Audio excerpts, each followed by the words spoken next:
Welcome, welcome, welcome. This is going to be a group energy healing where I heal 145 people in 12 different countries, which is very cool. Hello to all the people that I'll be healing who purchased this healing on my website earlier. So I have a lot that I would like to do today. Oh, let me know if you can see and hear me okay. Oh, thank you so much. My clients are so fabulous. If you would like to be a client, you may purchase a healing, no problem, on my website, jwhealing.com. See, where is my little doohickey? Okay, there we go. Okay, so that's my website. Purchase a healing set if you would like. The next set healings that you can purchase is for later this month, which features a nice gap, a larger gap in between the two healings, which would be cool to experience. It is for me. But anyway, and then there's the April healing sets for sale on my website also. And then, believe it or not, in 4 days is March 15th, and that's when May healings will go on sale, which blows my mind completely. That May is in 2 months, but it is. It is. Okay, so about what we're gonna do today and the theme and all that jazz. So first, the theme for this whole month of healings is wisdom and vitality and inner child healing. All good things. And I linked in the chat a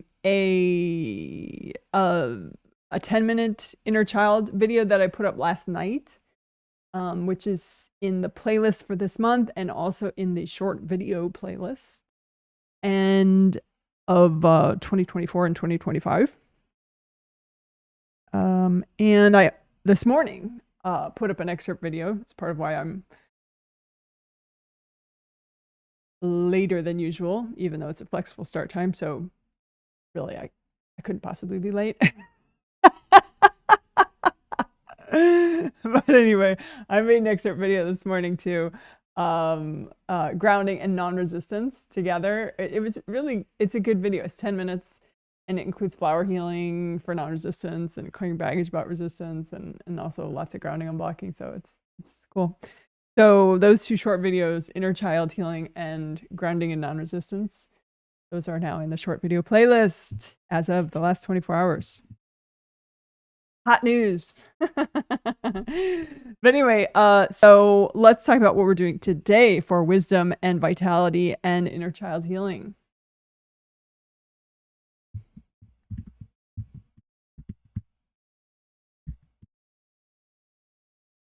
Techniques. Today's concepts and techniques.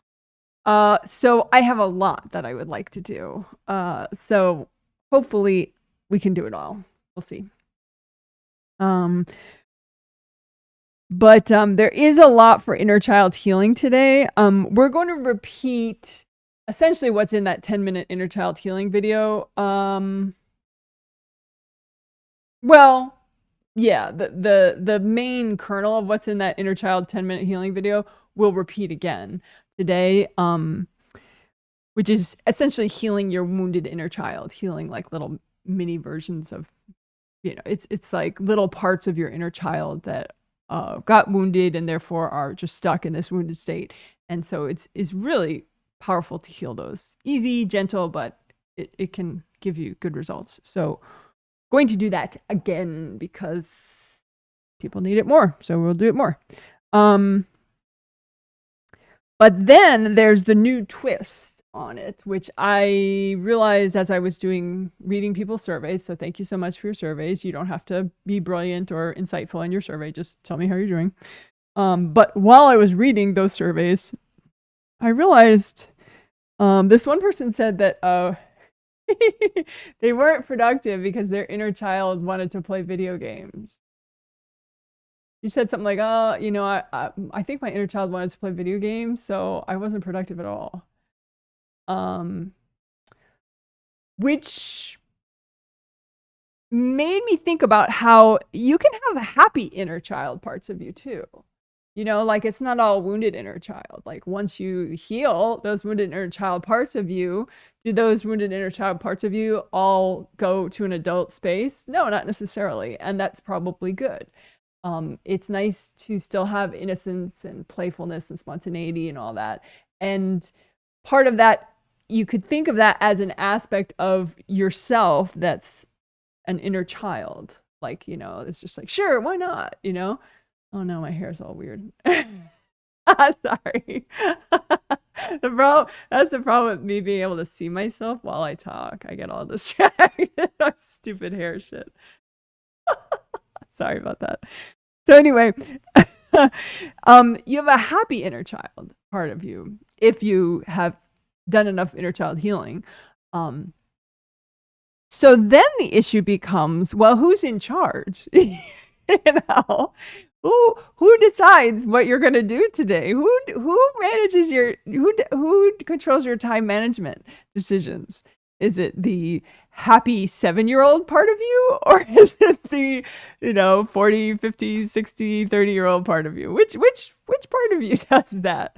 And so we're going to heal both your happy inner child parts of you and your adult minded parts of you, and also heal the communication between those parts of you, those aspects of you, so that they can talk to each other. Because, like, for example, one of my clients, he's so serious. Like, when he writes surveys, they're all like super dry, super serious. And women can be this way too, of course. And part of that's because he does have happy inner child energy. It's just like behind a bunch of walls, of like different people's energy. That's not his, So there's energy in between his adult self that's more practical and rational and, decision making wise, and then the happy inner child part of him is really kind of shut away, so it's not like he'll revert to it from time to time and then that part's in charge. He just completely just kind of walls it off, so he gets a very muted, teeny version of that, but that's not so fun. So you can have so much junk in between your happy inner child part of you and your adult part of you that it's like either or, and so you can really be dry and have no fun at all but get stuff done, or you can just like blow hours and hours at a time or days and days at a time doing frivolous but yet kind of fun stuff, so it's like, if you can clear all that junk in between, then, and also you can double check, okay, well, when it comes to time management, does the happy 8-year-old part of me decide, or does the, 40, 50, 55, 60 part of me, 60-year-old, does my present adult self decide, or does my happy inner child decide? And obviously for most of those things, like a job search and, deciding when is healthy for you to go to bed and all that the adult self, you would think, ideally would be making the choices and the decisions. However, that's not always the case. And sometimes, you can see in yourself, like, oh my God, how was that smart at all? What I just did or what I didn't do, like how I spent my time or whatever. So it should be really cool to clear baggage so that those two parts of you, the happy inner child part of you, can be seen and felt, and so you can enjoy that kind of bubbly, innocent, happy-go-lucky part, but then also figure out enough time to do your taxes and stuff, and go to bed at a time that is conducive to your like overall well-being. As opposed to like, no, we'll never go to bed. We're having too much fun. So So I think there's going to be a lot there. So I'm excited about that. So that's sort of the biggest thing, is all the inner child stuff, both healing the wounded inner child, but then also working with the happy inner child parts of you. And you might be surprised, maybe you don't even think you have happy inner child parts of you because they're so walled off. But we'll work to, get that communication going so you can enjoy both aspects of yourself. A happy inner child aspect and a wise adult aspect.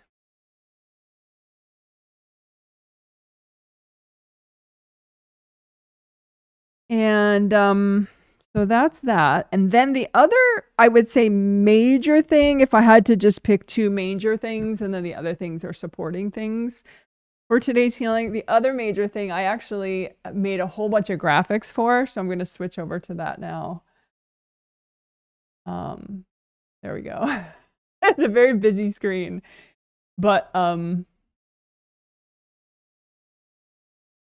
so 2 days ago, we worked the urinary bladder meridian, specifically the points in the torso, because it starts actually in the corners of the eyes and goes around the head and the neck, and then it goes down the back like you see there, and then it goes down the leg and ends in the little pinky toe.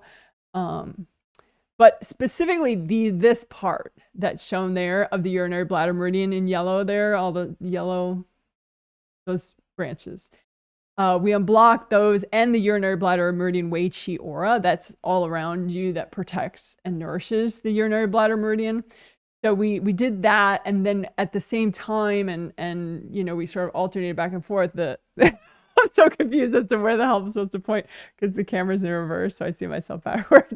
But anyway, so here the kidney meridian and how that goes up and ends around here, and it starts in the bottom of the foot and goes all the way up. But so specifically the torso points of the kidney meridian, we unblock those and unblock the kidney meridian Wei Qi aura, which goes all around you, that is supposed to nourish and protect the kidney meridian. So we work both of those at the same time, which is really hip. And I did see that it made quite a big difference. So I think it'll be something that I don't know how often we're going to do it, but we're absolutely doing it today, and I think it'll be awesome. So I had to, I know these graphics seem a little odd. I had to piece together different images to get the whole view, because in the video that I took these screenshots from, they don't show the whole thing at once. They pan up. So I had to piece it together. But anyway, so that's that. So that will be, I would say, the second major thing. And I did see that helped quite a bit with people. The urinary bladder meridian, up, some of the upper, maybe behind the heart chakra, so back, from here back, there's a point that helps with sleep. I think it's in the inner branches, those two inner branches. They're 4 yellow lines that go down, and the 2 inner ones. There's a point that helps with sleep. So we're just going to do all of them, but that, will of course be including the one that helps for sleep. And then, yeah, but I think it helped a lot with people. Even more than inner child healing for not everybody. It was sort of 50-50. Some people inner child healing helped more. Some people, the urinary bladder and the kidney meridian stuff helped more. But they were both very prominently helpful for everybody. So I'm excited to do more with it.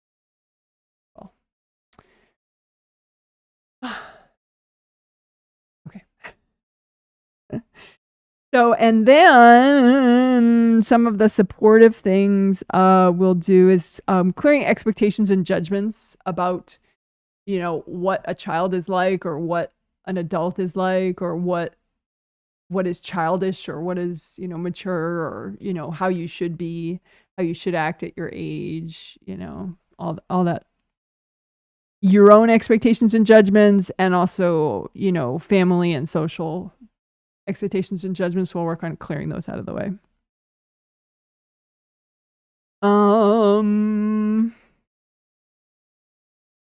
Then the 7th to 8th connection, we'll do that a little bit, just unblock and repair it, because I have a graphic for that too. Maybe I should quickly show that.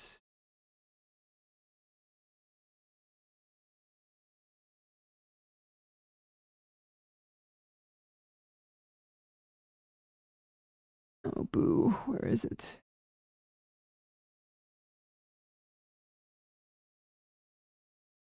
I can't find it.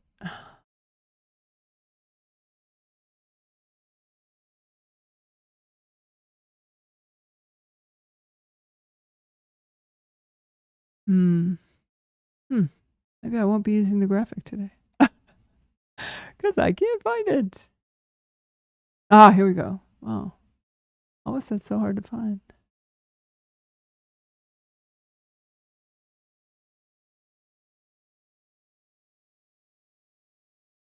Okay. So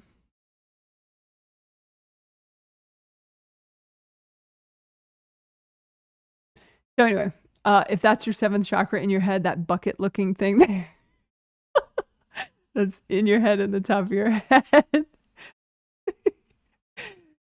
then your 8th chakra is there represented by a sun. So like if you imagine, like it's like glowing in gold above the top of your aura, your 8th chakra, and so there's a gold connection in between your 8th chakra and your 7th chakra that should be flowing, and you know, so that you get a continual stream of your eternal wisdom and healing energy coming down to you. But you can get, you know, hard objects and junk kind of leaking into there, affecting your ability to access your own wisdom. So that is, it won't take long to do, but that'll be part of what we do today because of the theme, you know, wisdom and vitality and an inner child, the wisdom part of the theme. All right, enough of that. What else? Those are all the definites for today.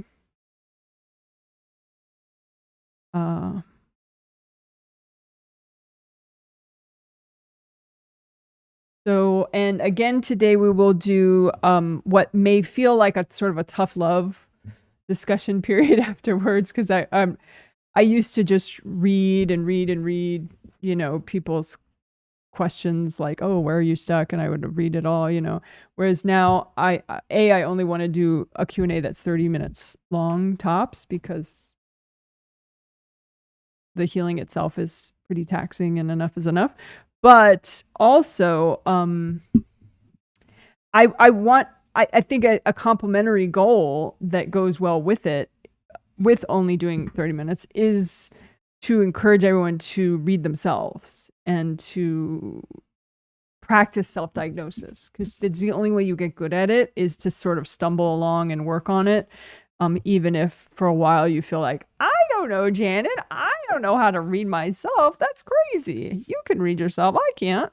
You know, that it's not true that only Janet can do it at all. And so I'm gonna sort of reorient the what used to be Q&A sessions, you know, after the healing, to be a 30-minute self-assessment, coaching, encouragement time. So if you wanted to say, well, this is how I feel and this is why I think I feel that way, this is what I think is going on with me, you could write that and I could give you feedback on whether I feel like that's an accurate self-assessment or not. But yeah, that's the point, is to be able to self-assess and to practice and get better at it, so that, you know, then you can really, then it's like you really take off as far as progress, because, you know, you have these healing skills, you know, these techniques now, if you've worked with me at all, I've done these, you know, videos, but, you know, to know when to do what. is really takes you much further. So anyway, that's that.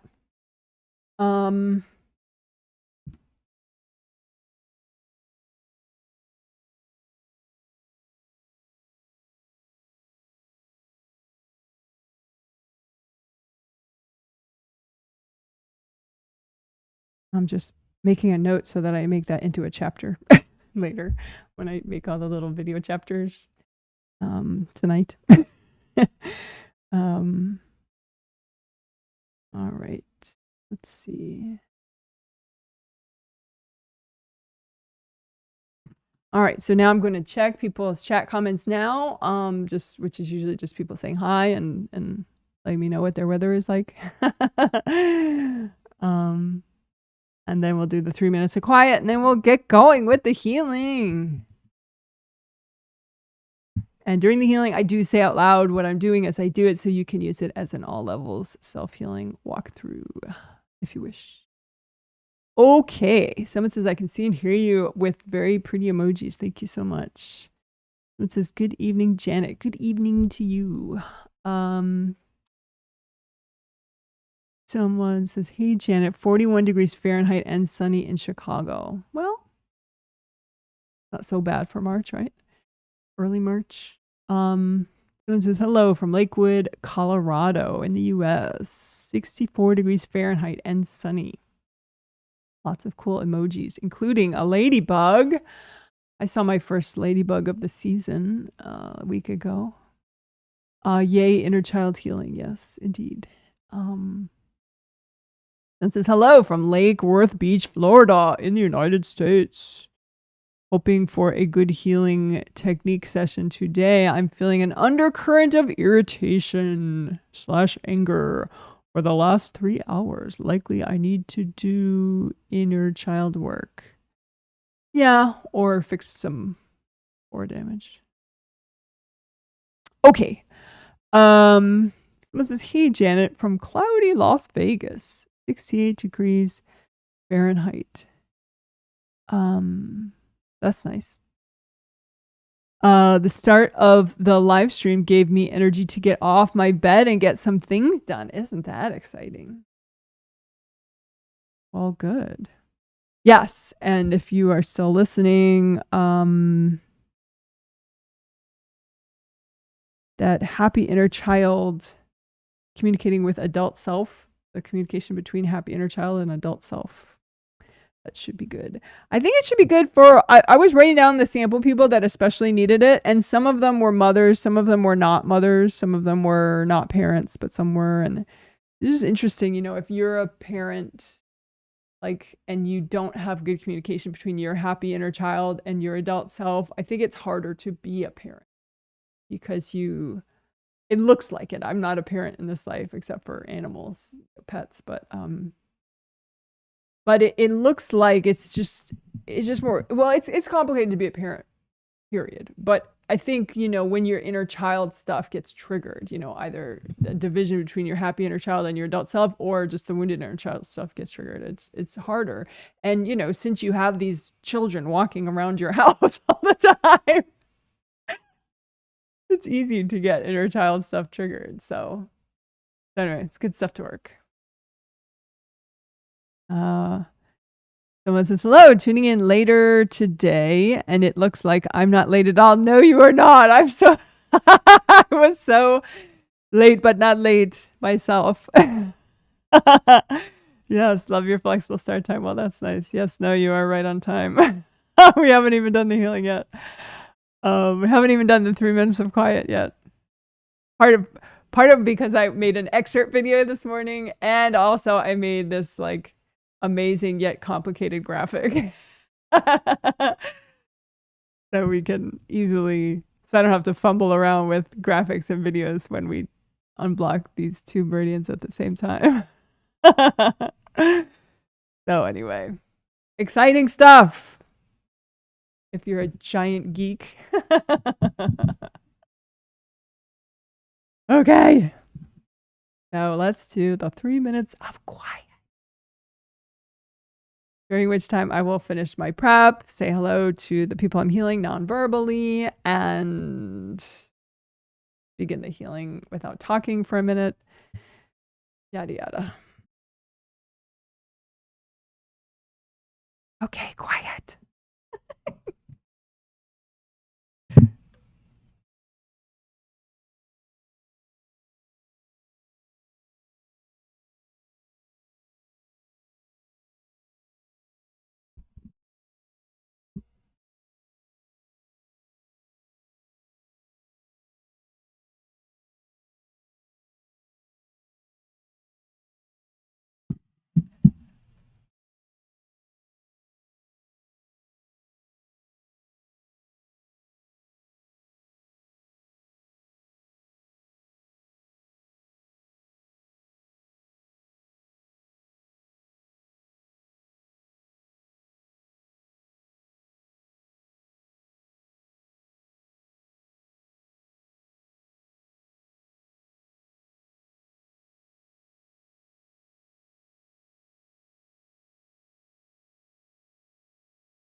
My angels are making fun of me.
Okay, thanks for waiting.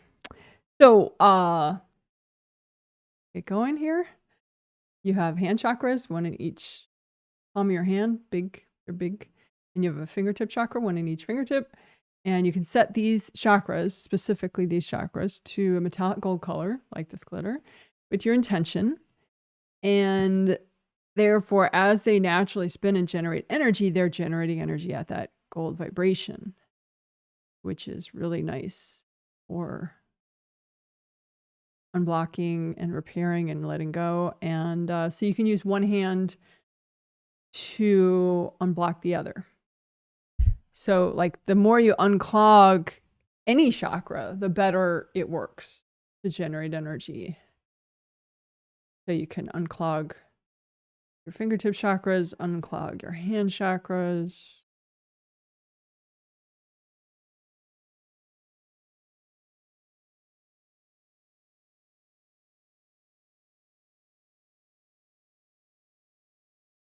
You can unblock your shoulders and your arms while you're at it. You could do that directly, but I like using a copy, especially because the back of your shoulders is a big place that you could have leaks and hard objects stuck there. So with a copy, you can kind of spin it around and do the front of your shoulders and arms, and then spin it around and do the back of your shoulders and arms, including your elbows. I've been more aware of elbows and how important they are lately. If you have any elbow issues, feel free to put that in your survey.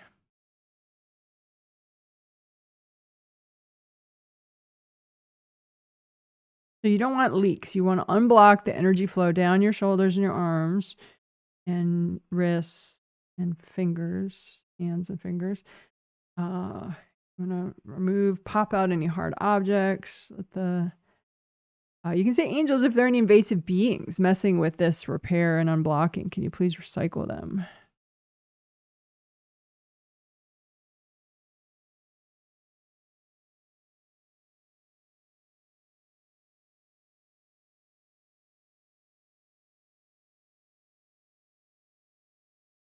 All right. Woohoo. So that was just a little bit to get your hands going. And the more you unblock and repair your shoulders and your arms, the more that you can be present in your hands. And being present in your hands makes the chakras work better, but also it makes it more likely that you can feel energy with your fingers as you're like combing through a copy. So over time, as you get better, you can even like feel where there's an energy block or where there's a rip. It like feels like an emptiness there. Kind of like if you're stepping on the floor, but then all of a sudden there's a hole and you're like, whoa, what's that? You kind of step in the hole by accident. That's the same thing with like if you feel a rip, it's like it feels like there's nothing there. You kind of fall into it with your hands. So that's, the more present you are in your hands, which you would need to be very much in your shoulders and your arms in order to be that present. Why we keep doing shoulders and arms, but also shoulders and arms, that flow is good for manifesting and, being a badass on a spirit level beyond self-feeling, like manifesting positive change, the thing.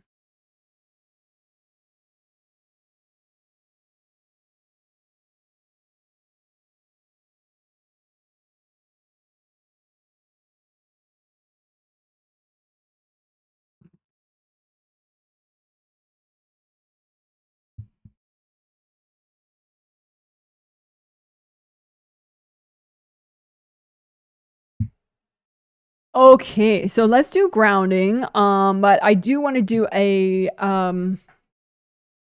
somewhat unique take on grounding. Usually we do grounding where you pick a color, red, orange, or yellow, pick a color that gives you the most downward flow, right? So, but the thought is, well, why does, say, red give you the best downward flow right now, or yellow or orange, right? Why? And so we're going to pick which one gives you the best downward flow right now, and that's great. We'll unblock that a little more, but then we will purposefully use each of the other two colors one at a time, red or orange or yellow, whichever don't give you great flow, and we will unblock those so that because sometimes there's an issue that with your grounding that you're kind of avoiding just by going to the optimal color, and if you clear it, it just it could be like an issue that's been there for quite a while. So it's kind of an interesting way to find weaknesses in your grounding, like blocks and stuff that you weren't aware of, by purposefully going to a color that of red, orange, or yellow that doesn't work great right now, and then making it work great by unblocking more on purpose. So that's what we're going to do right now. So just recreate both your groundings. Make them big and wide all the way down to the core of the earth. When I say both, that's because one of them is for your physical body and its aura, and one is for your astral body or you as a spirit and its aura. So make them both really wide as all your auras, and make them wide all the way down to the core of the earth. Because you want to release energy as much as possible, whatever that needs releasing, whatever's not you.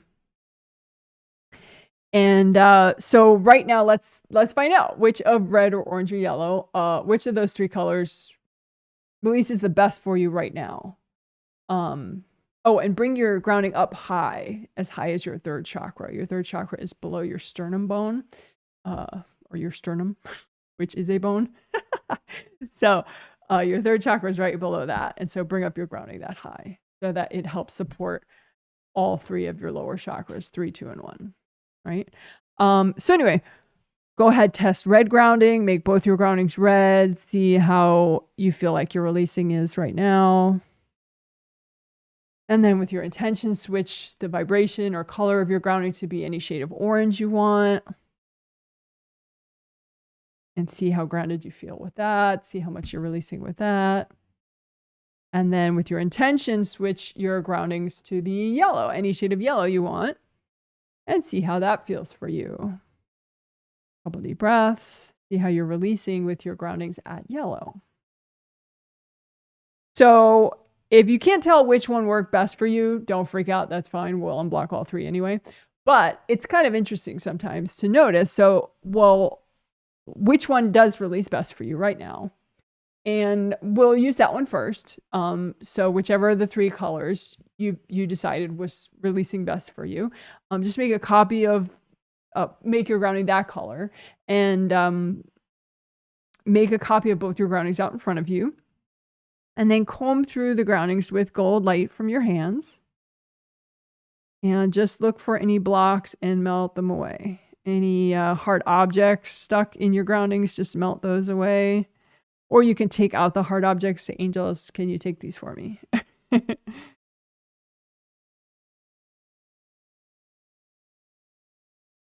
You could do like a big collapsing gold nets and collapse them in and catch up anything that's not you in the gold nets and drag that out and give it to your angels. Angels, here you go. So collapsing gold nets. You can make them just for your groundings or for all of you, including your grounding. That was what I'm going to do. And collapse all that in. Drag out whatever's not you that's healthy and gentle to get rid of. Give it to your angels. Angels, here you go. So collapsing gold nets. Collapse them in. Drag out all the junk that's not you that's healthy and gentle to get rid of. Angels, here you go. So again, keep combing through the color that is the best releasing for you right now with your grounding. And just notice, just the back release better than the front or vice versa, or does the left side release better than the right side? And so that will help you to notice blocks perhaps and just keep melting them away with gold light from your hands. Indie grounding is where you run gold light down the outer surface of your groundings all the way down and melt away any attachments to other people's groundings so that yours works as best as it can, as well as possible. Probably how I should say it. All right, so that's enough for the color that worked for releasing the best. So now we're going to, on purpose, pick one of the other two colors. So among red, orange, and yellow, pick one of the other two colors that was not releasing the best for you and make your grounding that color. So red or orange or yellow, one of the colors that wasn't releasing the best, and then make a copy out in front of you of both your groundings at that color and comb through it and find out what's going on. Why doesn't it release so well? And it could be there's just this epic traffic jam at the bottom, or, a whole series of like shelves, blocks that look like shelves or big piles of junk. So just melt it all away. Be self-assertive, melt it all away so that even this color works well for you for grounding.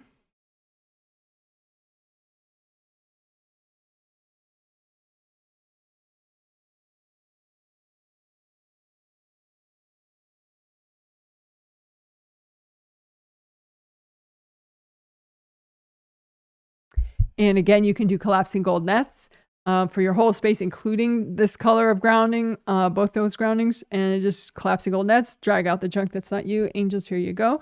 Collapsing gold nets, drag out the junk that's not you. Angels, here you go.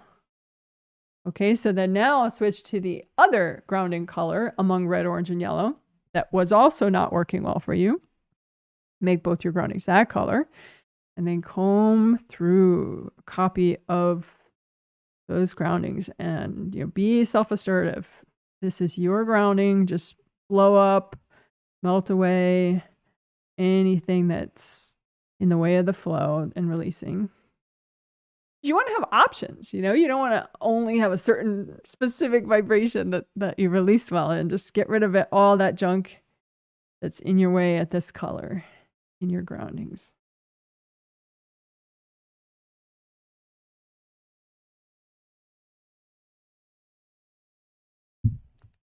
All right.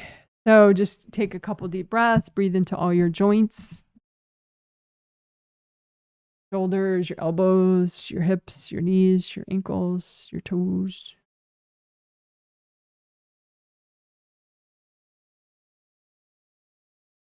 All right.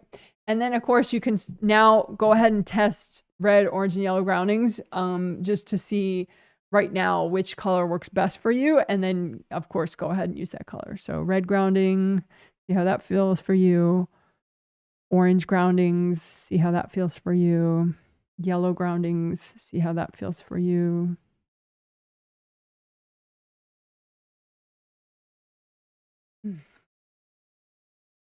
All right, good job.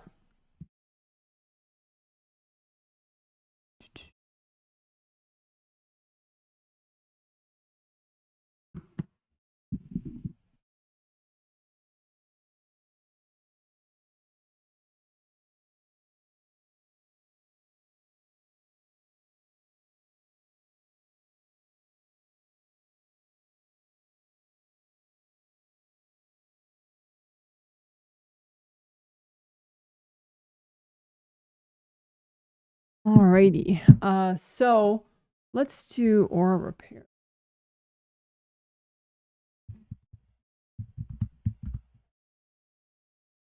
So aura repair, you have 17 auras. They're all around you. Astral body, physical body, and then 15 auras called Wei Qi auras.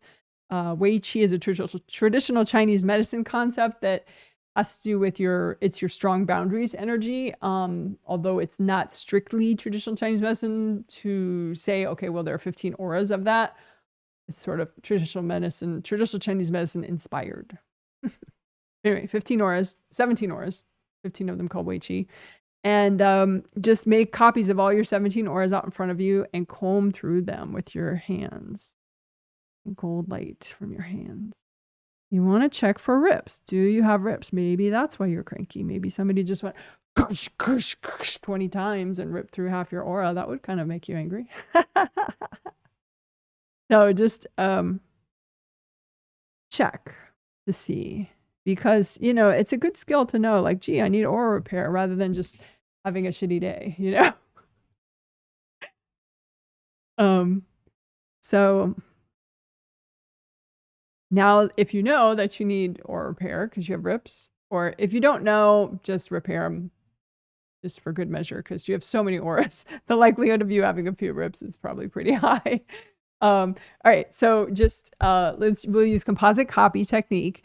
So you create an image of a rip, and then you say with your intention, okay, this represents all the rips that actually exist in my auras right now. And then you repair the rip, and that repairs the actual rips. So make your image of a rip, say with your intention, okay, well, this represents the rips in my auras. And then you want to clean out the rip first so the gold light can repair properly. So use sticky gold wax. So it's just gold light from your hands that with your intention would stick to everything that's not you and form a lump. So then it's easier to just lift it all out. Angels, here you go. So sticky gold wax, fill it up, and it sticks to invasive beings, invasive people, hard objects, all that junk. So lift out all that junk all at once with the wax. Angels, here you go. So then put the gold light really deep in the rip so that it starts to repair.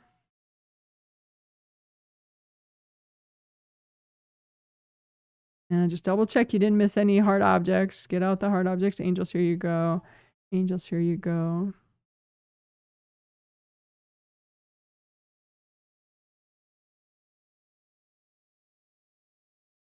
All right, so that probably repaired most of the rips, but in case there are some left over, we'll do it again for the leftover rips. So make a new image of a rip and say, okay, well, this represents any leftover rips that I still have, right? And with this one, well, with the other one too, you could have asked, but I didn't. Say, angels, if there are any invasive beings in the way of this repair, can you please recycle them? And then do the same thing, you know, sticky gold wax, take out the junk. Angels, here you go. Sticky gold wax, take out the junk. Angels, here you go.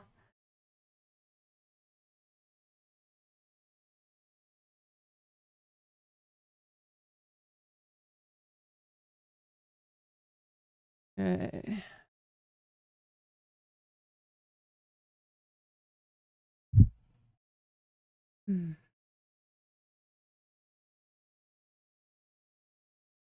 So we did scar valleys. We've been talking about scar valleys and how they're like they're hard. It's hard residue from when one of your Wei Qi auras was damaged and like someone punched a hole in it. It's like I'll show with my little dog's head cone.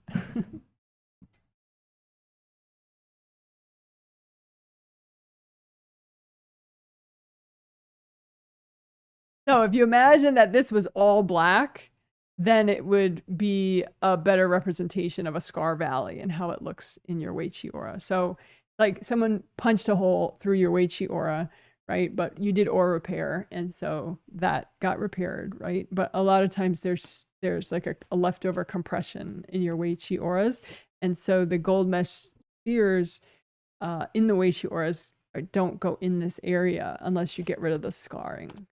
So those are scar valleys, is what I call them. So go ahead and imagine a composite copy of all the scar valleys in your Wei Qi auras. And just use lots of gold light. You can say, angels, if there's any invasive beings anywhere near this junk, can you please recycle them?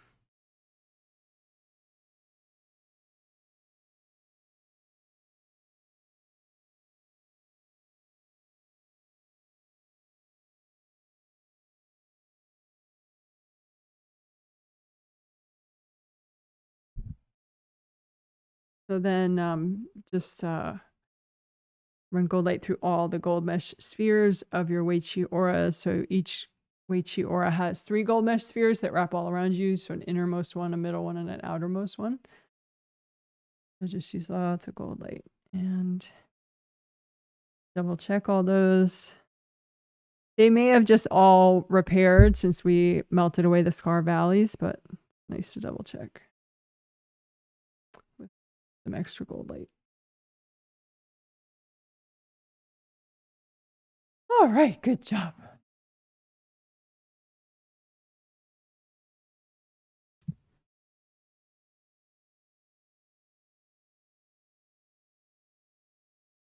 You can redo your gold buffer zones. I have a video on that, of course. If you search Janet Wright gold buffer zones, you'll find it. But those buffers help slow the rate of aura damage if you recreate them regularly. If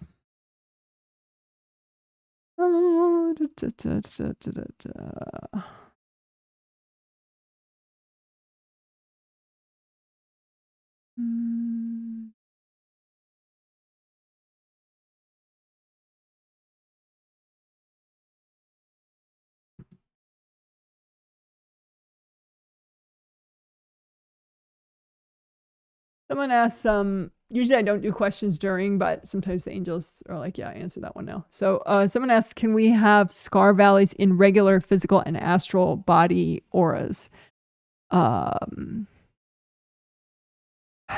Typically, that's not the way I see it. I think the reason that you see scar valleys in the Wei Qi auras is because of those gold mesh spheres. So it's like those auras have a different structure to them. And the gold mesh spheres are like pretty significant. And so I think the pressure of, you know, the punishment kind of hits against the gold mesh spheres and makes a valley of scarring.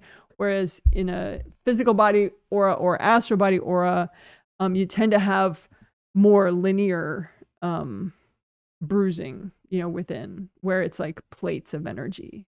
I usually don't see it as like a whole valley that goes through multiple aura layers, but more like, layers of bruising that might go through. But it's like, it's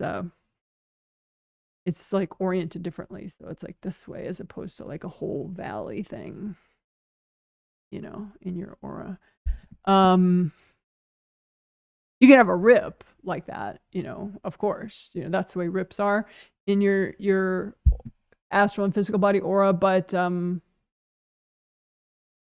I usually don't see the scarring like that. It's just like a plate of where it finally, hit in, the deeper part of it. Maybe, you automatically repaired, but you left some bruising.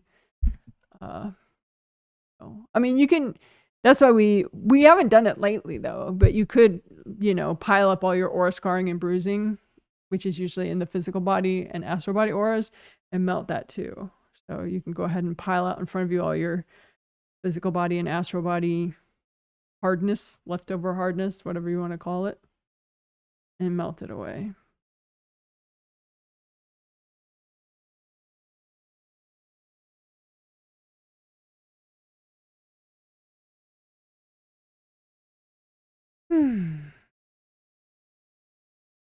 Okay.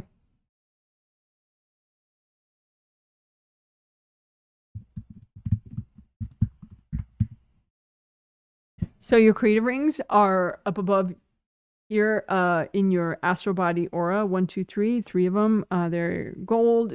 Their natural color is gold, but they can be all crusted up with energy blocks that are black or white or silver or something. But just make a copy out in front of you of your 3 creative rings and use lots of gold light to melt away any junk caked onto them and repair any damage and melt cords going into them from other people.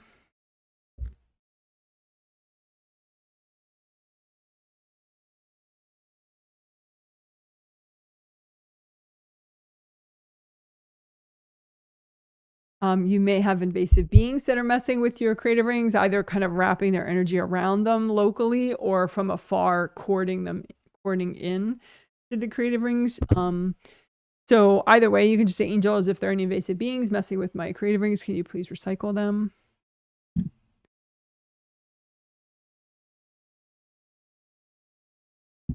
Does that mean, that you don't have any left? No, probably not. You probably still have some, but as you clear more, if you notice, again, there's some weirdness that's probably an invasive being, you say, just ask again, angels, can you recycle these invasive beings?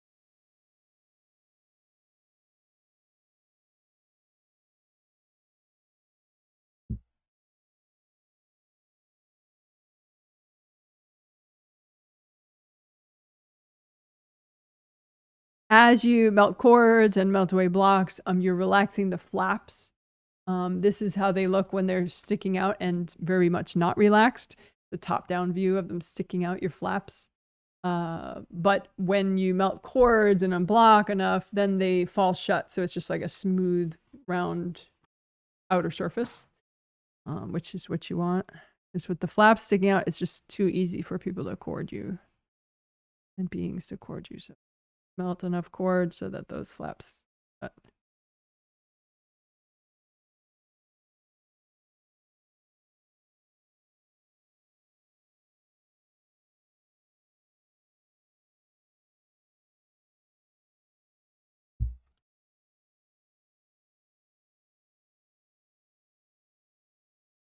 You can have devices kind of clamped onto your creative rings.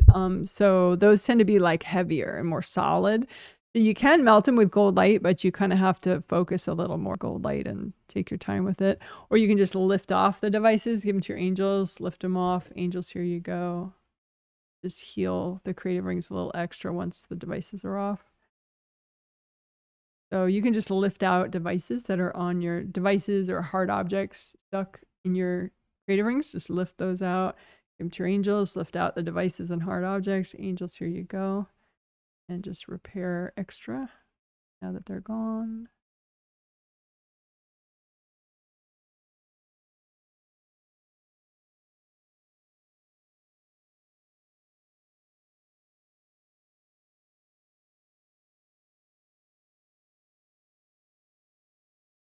All right, good job.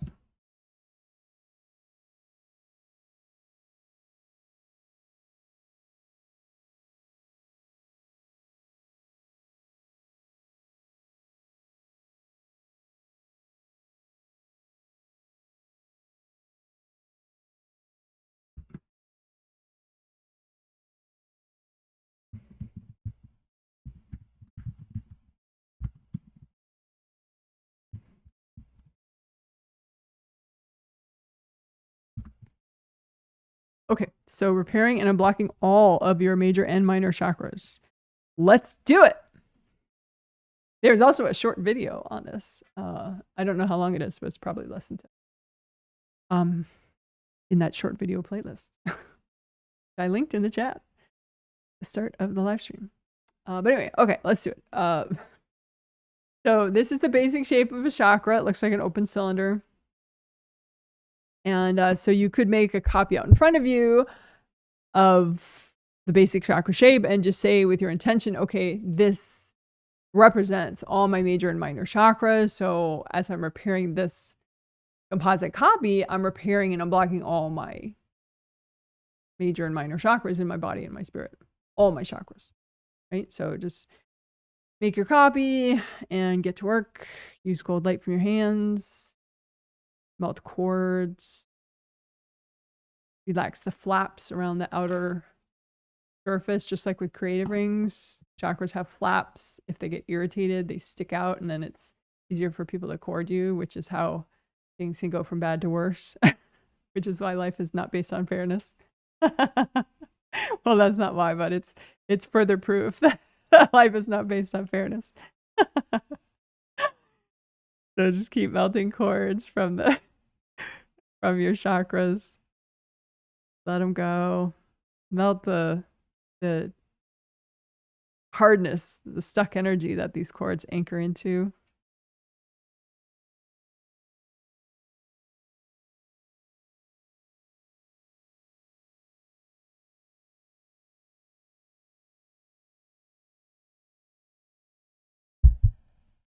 You may have some damage, like cracks, missing pieces. Just clean it off and repair it with the gold light. You can lift out the blocks that are in the way that are healthy and gentle to get rid of and melt them. Lift out the blocks. You could blow them up too if you want. Lift out the blocks that you're ready to get rid of. Melt them away. Blocks that are healthy and gentle to get rid of. Melt them away.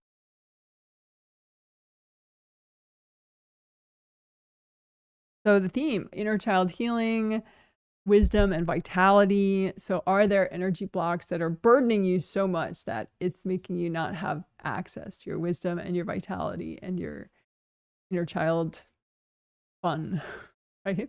So lift out the blocks that are healthy and gentle to get rid of in the way of the theme and melt them away. Lift out the blocks that are healthy and gentle to get rid of, melt them away or blow them up.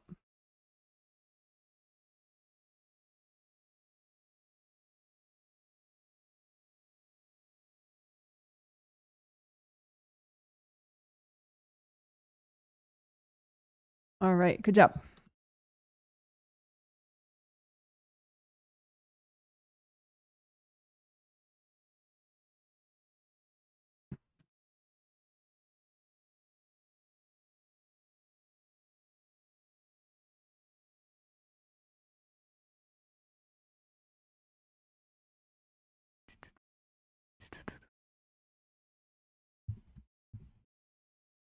Okay, so good karma windows, that's these, well, good karma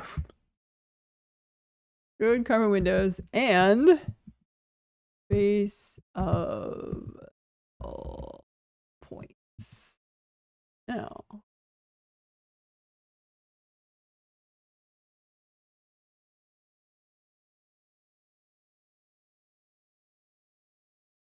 okay, great. Great.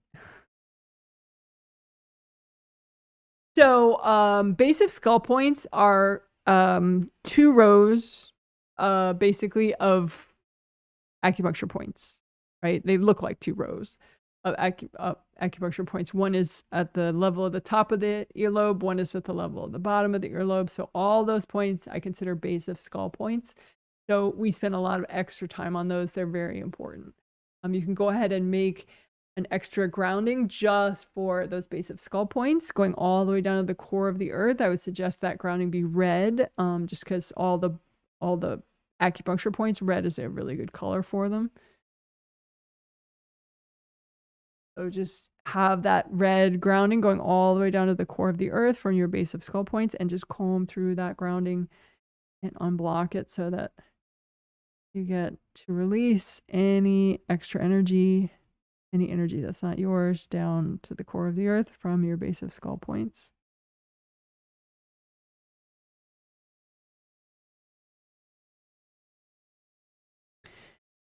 All right, so we'll bounce back and forth between good karma windows and base of skull points. So that was a little bit of base of skull points. Let's do good karma windows. So good karma windows, they're back here, right? And so they're 1, 2, 3, 4, 5, 6, 7. One is each in each astral body aura layer. Your astral body, of course, wraps all the way around you. And so these windows, they look like triple frame windows or concentric. Each one is 3 concentric squares. So that's an image roughly of what a good karma window looks like. It's bigger than real size though.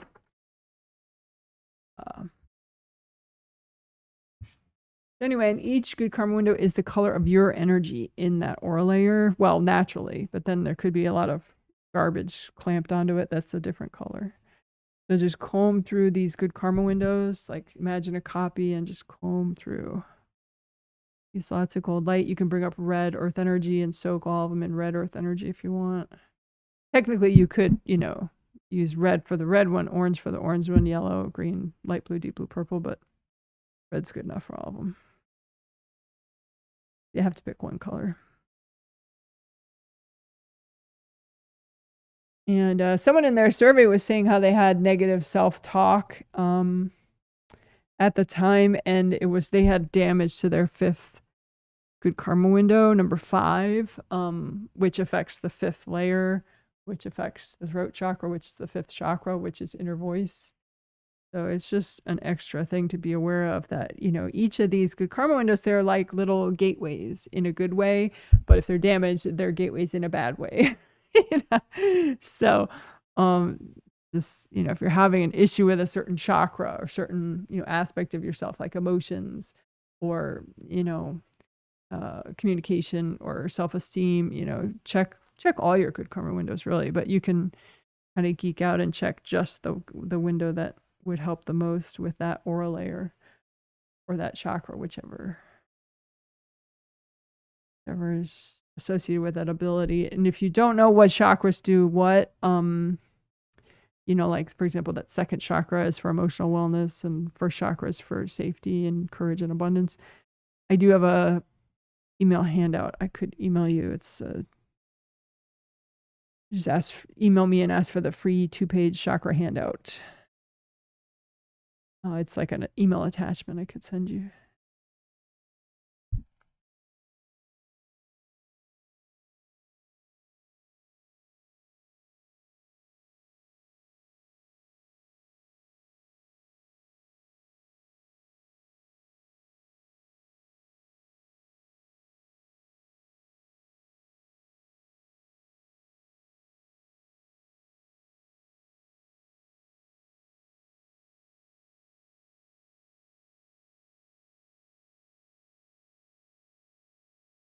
All right, good job. So let's do a little more. So that was good karma windows, which is that GKW good karma windows. So let's do a little more base of skull points. So just you comb through them.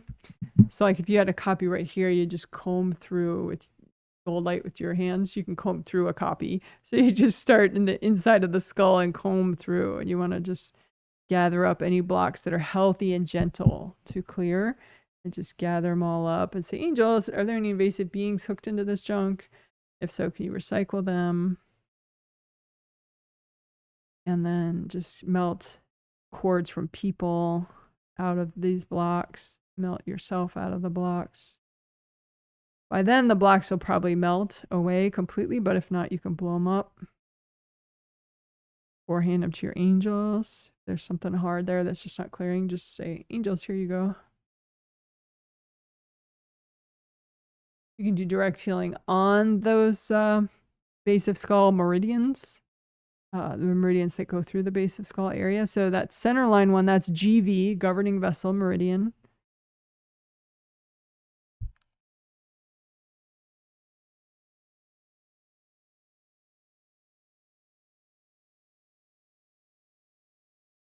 And then the yellow line ones, that's urinary bladder meridian, which we will be working more, but we'll be working more a little bit lower down on it when we unblock the UB and K and urinary bladder and kidney meridian stuff. So you could do a little bit now. Just these base of skull points. And then that sort of blue-green line, that's the gallbladder meridian, goes zigzags down the side of the body.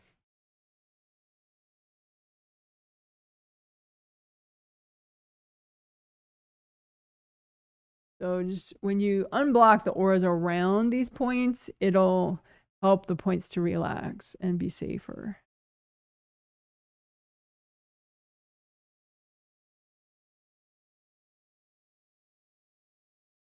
All right, good enough.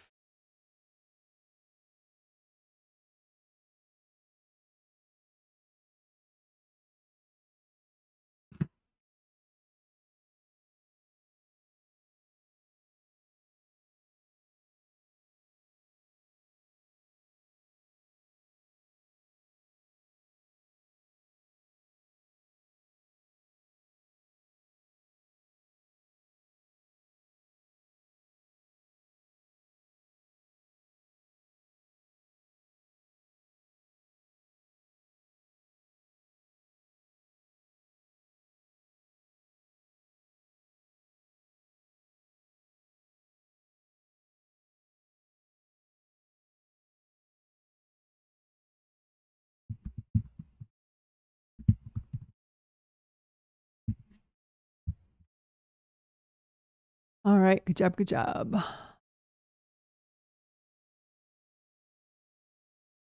Oops. Yeah, I guess so. We'll do the waterfall for it. Why not?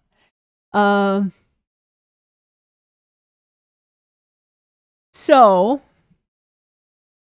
right now we're going to do healing your wounded inner child parts of you, just some of them that are healthy and gentle to work on right now.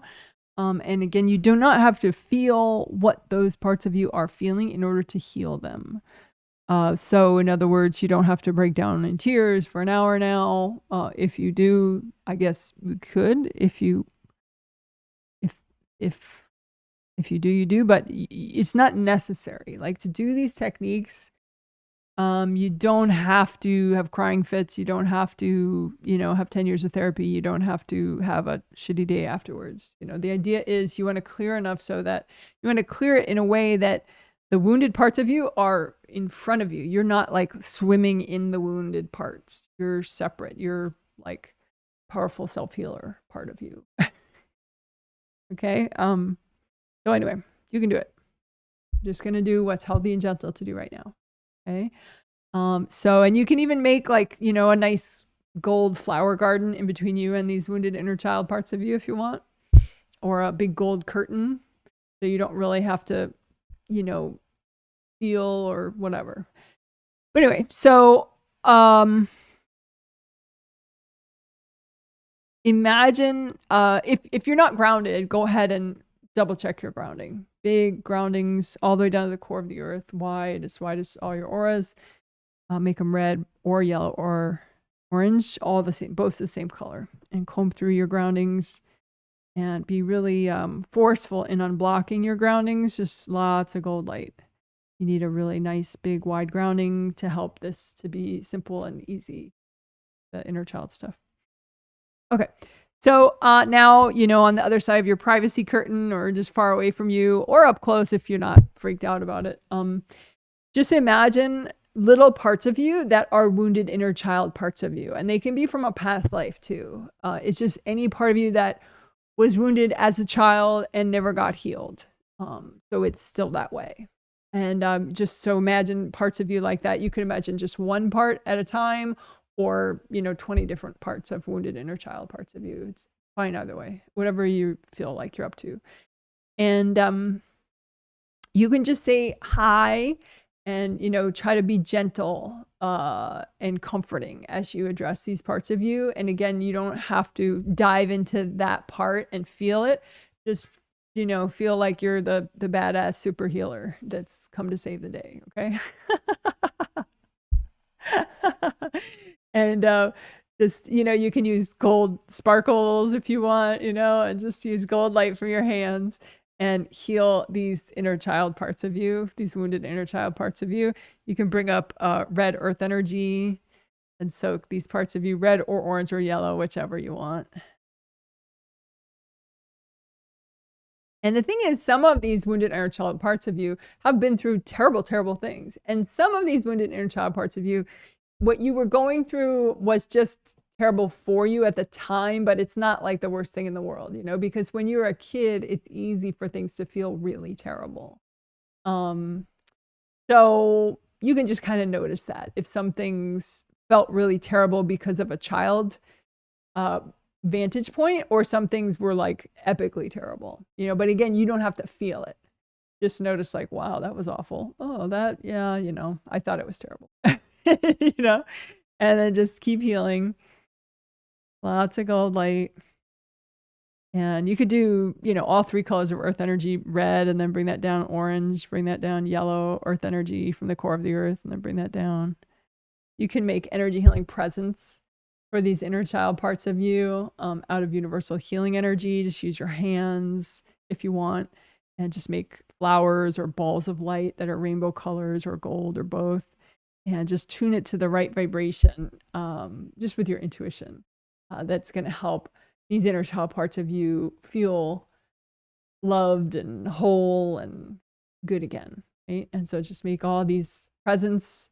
They could be flowers or gift wrap presents or however you want them to look. I say, angels, can you check my flowers? And then when you give them to these inner child parts of you, don't place them like right in the aura of the inner child part, just in front of, so that this child part of you can choose to receive or not, or when to receive. So just put the gifts out in front of the inner child parts of you. And you can say also, angels, can you double check my presence? You just say that again, so that you can give the assurance to your inner child, really, really, these presents are fine. The angels double checked them. And then just keep breathing, stay here, remind yourself how old you are. So you're not like morphing into some terrible day in some childhood that you had. Keep breathing. You can say, angels, can you help me to finish up healing these parts of me? And when these parts of you are fully healed, then they come back to you. They're not like separate and stuck in the past anymore. So you can imagine as they're getting fully healed, then you get the energy back.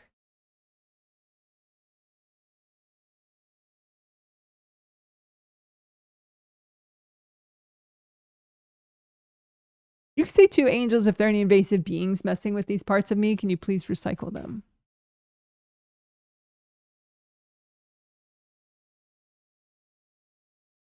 All right, good job.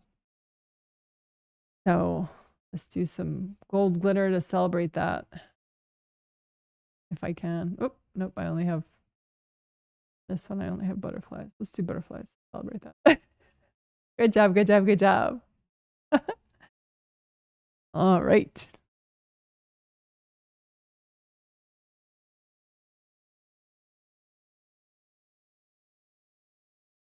Woohoo!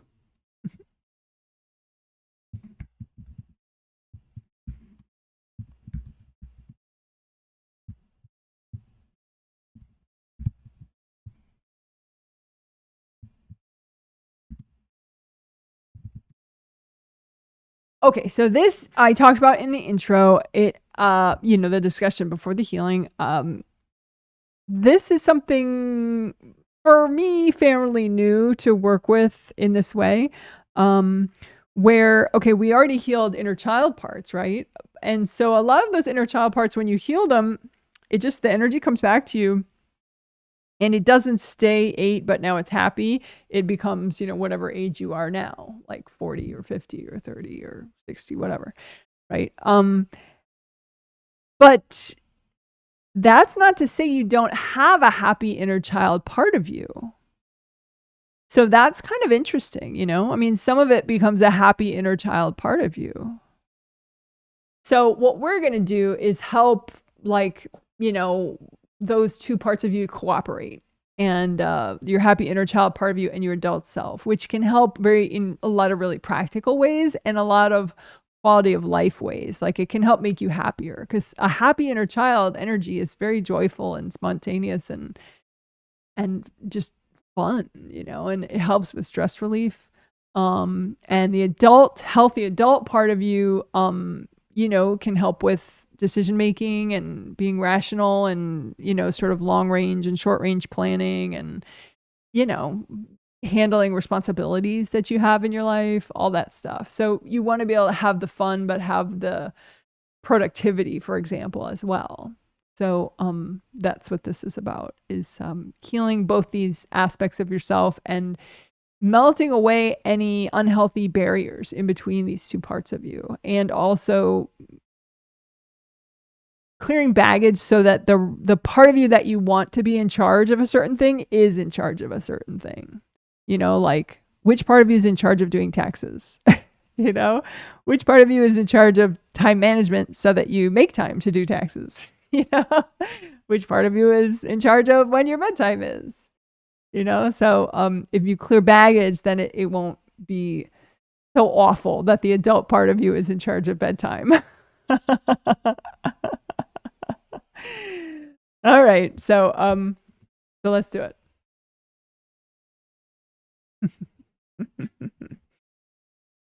Okay, so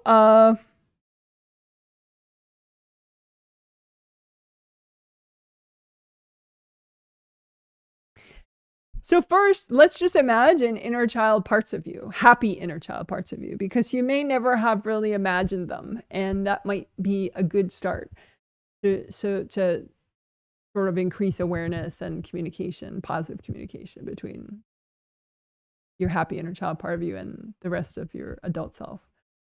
So just imagine out in front of you some happy inner child parts of you, and they're generally going to be from this life, but not necessarily, I guess.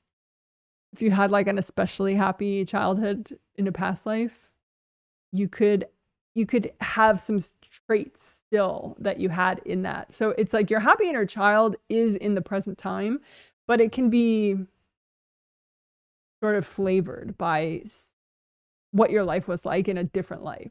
So you don't have to worry about when it's from. It's just happy inner child that's in present. It's a present time healthy part of you, but it's an inner child part of you. So just imagine those parts of you out in front of you and just get to know them a little. Just, say hi. You can make some toys or, presents out of universal healing energy for these happy inner child parts of you. Say, angels, can you check these presents? And then you can give them out to these happy inner child parts of you and let them sort of turn into whatever that part of you wants, whether it's a bicycle or a book or a journal or a puppy or whatever. Flowers. And have, talk to one of your inner child parts of you. See if they have like a funny story they could tell you.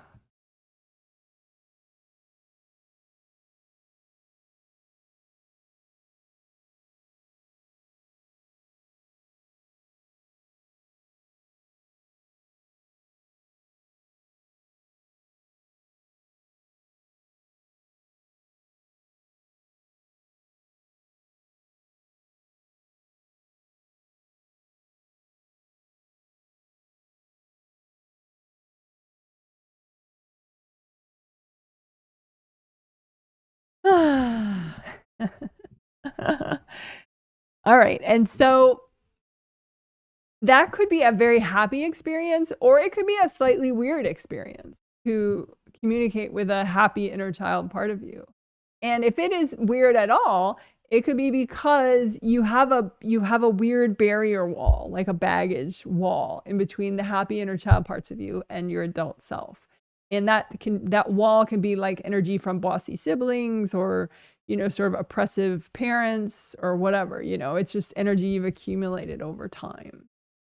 So now you can imagine, sort of a representative happy inner child part of you, and then your adult self, and just see if there are walls there in between that sort of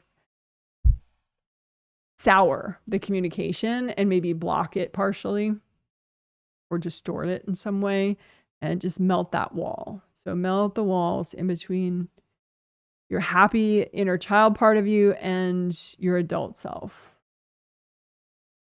You don't really need a wall. You just need to know who's in charge at any given time, but you don't need a wall. Like, it's nice to have both qualities, the playfulness as well as the focus and the determination.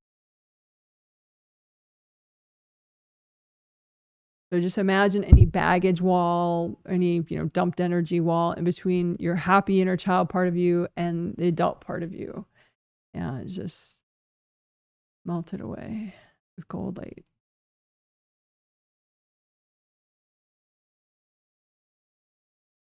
You can say angels if there are any invasive beings messing with the communication between these sides of myself. Can you please recycle them?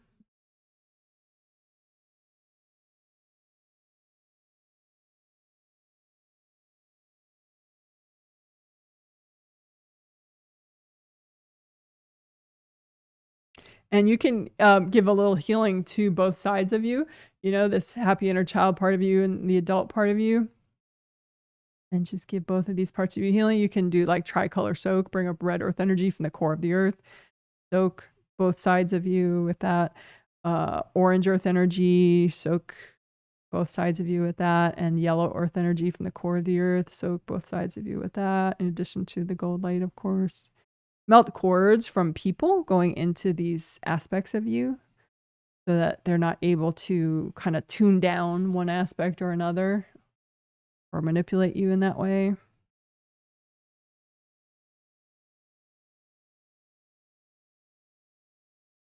Sometimes, particularly like with the happy inner child side, like people that have a lot of baggage around their own inner child stuff, they may work to like tune down your happy inner child so that you don't feel that and express that. So just melt everybody out of all that. So it's just you, and you get to decide how much of each aspect you want to feel at a given time. Okay, and then have some representation for who's in charge. And it doesn't have to be like an unfun representation. It could be like a glitter wand, or a gold glitter wand, or a pink flower, or a cool car, or whatever, but have some representation of who's in charge, who's in the driver's seat, so to speak, right? At a given time with a given situation. So for example, classic example, doing taxes, right? Being able to manage time. It's a little overly specific, but it's fun. We'll do that one for starters. So when it comes to deciding to allocate time to do taxes, who's in charge? Who has the gold glitter wand of power? Or who has the decision-making flower? Is it your adult self or your happy inner child self? Or is it your wounded inner child self? But that probably complicates it too much. So which is it, adult or happy inner child? Who's in charge of making time to do taxes? And if it's your happy inner child part, that may be a problem. That may be why you haven't even started your taxes yet. So you can imagine any piles of baggage out in front of you that are in the way of the adult side of you being in charge of time management and responsibility issues. Just melt baggage so that you can have both. You can have the fun and the playfulness, but also the adult responsibility, time management, practical planning aspect, right? So just melt the baggage in the way so that when it comes to planning, allocating time for taxes or other important tasks, that your adult self is in charge of that. And just look, do you have a big baggage wall when you think about doing taxes or some other important task, right? Responsibility related task. A, is your adult child, is your adult self in charge? But B, is there a big baggage wall in between your happy inner child and your adult self? Because then that can make you do taxes, but like have like so no fun at all, you know? So you want a little bit of fun, you know? So just get the baggage out of the way so that you can continue to communicate with your happy inner child as you're in charge and doing your taxes or doing your other responsibility tasks. Okay, you want both. So melt that wall of junk in between these two aspects of yourself. All right, so that had to do with productivity tasks, right? When it comes to productivity, just again, double check, is your happy inner child in charge or is your adult self in charge? Right? When it comes to time management tasks, for example, like bedtimes, when it comes to bedtime, deciding when to go to bed, making the plan to go to bed, taking action to actually finish your tasks, to really go to bed. Who's in charge when it comes to that? Your happy inner child part of you or the adult self? And if it's not your adult self, it's up to you, but you may want to change that. You may want to clear enough baggage so that you can hand that wand of decision making and planning and, you know, make your adult self in charge. Still make it fun, but make your adult self in charge so you can keep track of what's really in your best interest. So melt any baggage, make a big pile, melt baggage in the way so that you can allow your adult self can be in charge. So you can imagine, you know, a fun representation of being in charge, you know, when it comes to bedtime, and, you know, make sure that your adult self, if you want, make sure your adult self has the gold glitter wand of power or, you know, the pink flower of power or whatever when it comes to bedtime. You may have to double check that when it comes to bedtime, like make sure that your adult self is in the driver's seat fully for that, or, you know, whatever metaphor you want. Let's see, what was another one?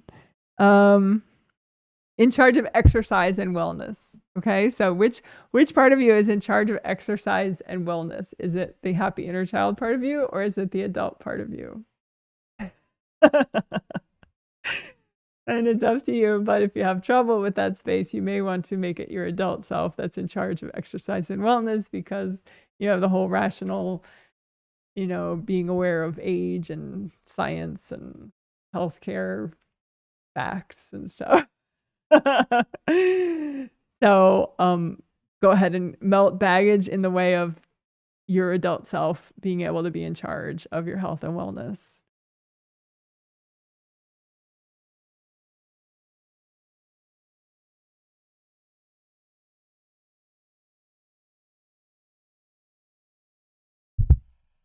All right, good job, good job. So that was working on the communication between your happy inner child self and your adult self, and healing both, and melting baggage in the way of the communication, and also clearing baggage so that your adult self can be in charge of key responsibility related aspects of your decision making and action taking. All right, good job, good job. Woohoo!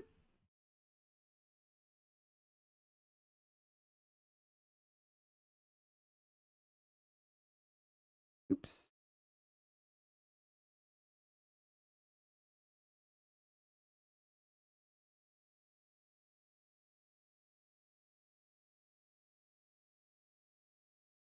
There we go. Finally.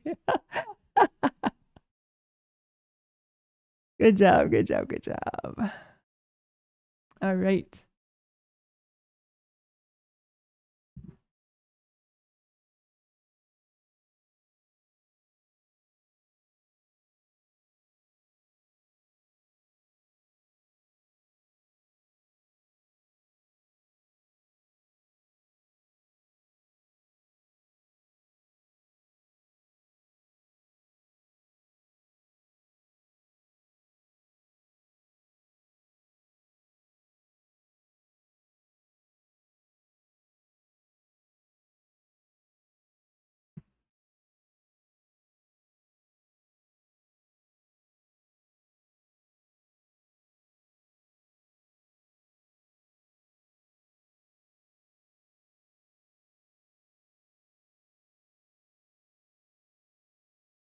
Okay.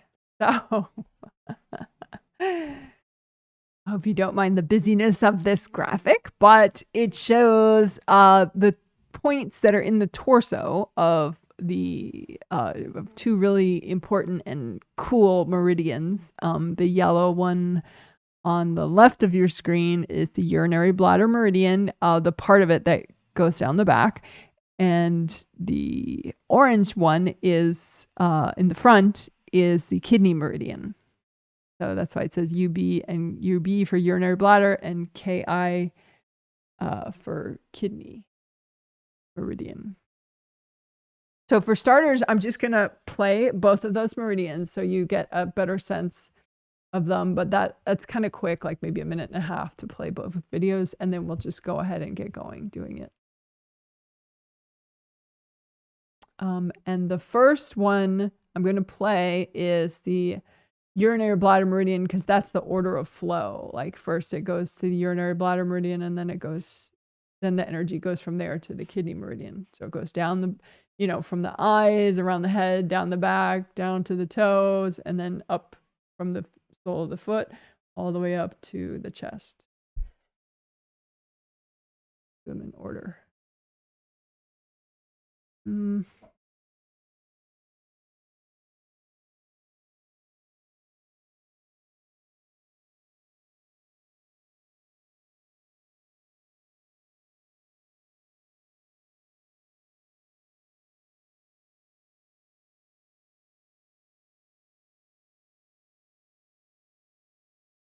I promise we will, but I gotta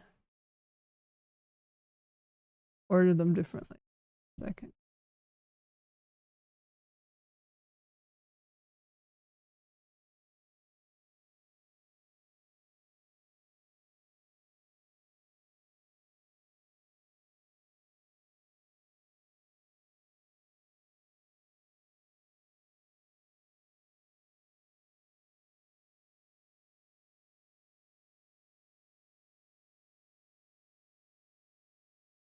Okay.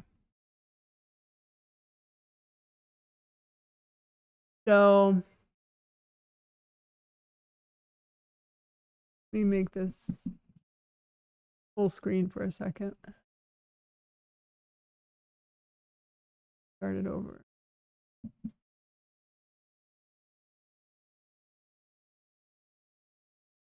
So the urinary bladder meridian starts in the corner of the eye, inner corner of the eye, and goes up to the top of the head and down the back. So we're going to be doing all these back points right here. So that's sort of the inner branches and the butt points. And then it's going to go also show the outer branches. It doesn't actually go back up. It just has to show one at a time, I guess.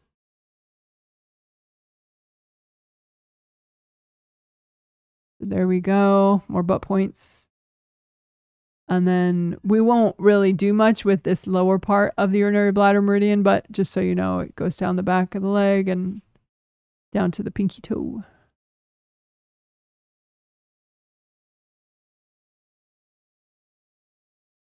Okay, and then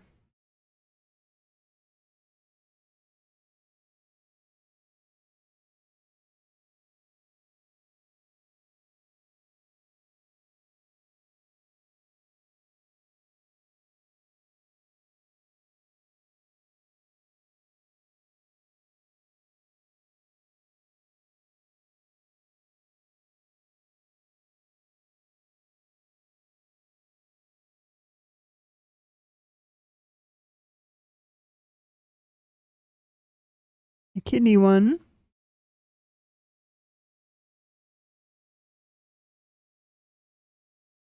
starts in the sole of the foot and goes in the inner ankle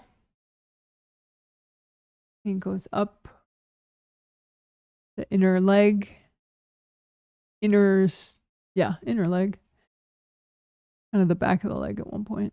And then, so this is the part that we're going to be doing is the torso points right there, right up the midline on either side of the conception vessel meridian, up and ends in the chest. Right? So those are the two that we're going to do, but you know, this way I don't have to keep messing around with graphics. You can see both the urinary bladder meridian going down the back in the yellow line and the kidney meridian going up the front with the orange line. So let's do it. First, you can just do direct, use gold light from your hands, use copies out in front of you. And just melt away blocks, use gold light to repair. Your intention is you want to do what's healthy and gentle to do right now.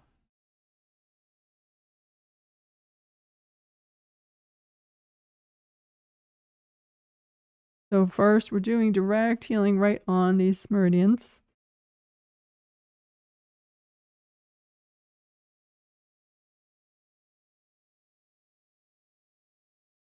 You don't so much have to worry about the direction of flow if you're repairing and unblocking because the chakras know which direction they go, but it's the urinary bladder one goes down the back and the kidney one goes up the front.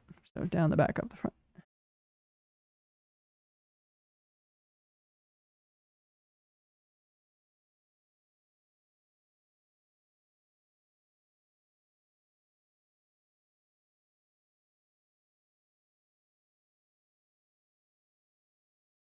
So for those of you that have anxiety issues, the kidney meridian, the points that are, you know, where the kidney meridian is really tight around the conception vessel, the orange line right there, the points that go, basically those points have a big effect on the chakras, the front of the first chakra, second chakra, third chakra, because they're right there in the same space.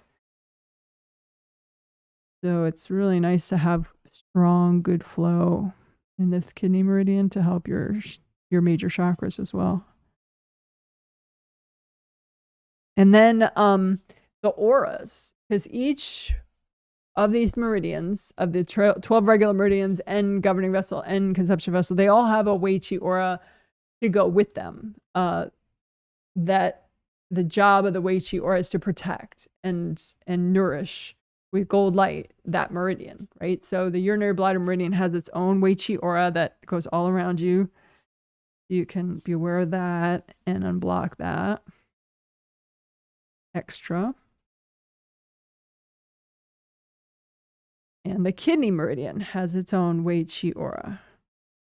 And its job is to nourish and protect the kidney meridian.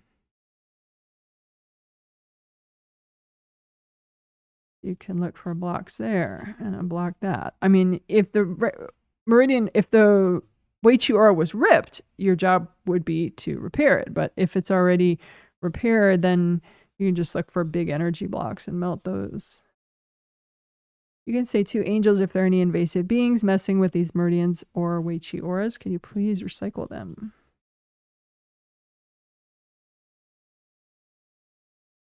You can comb through both the meridians at the same time. Just start in the center of the body and just comb outward.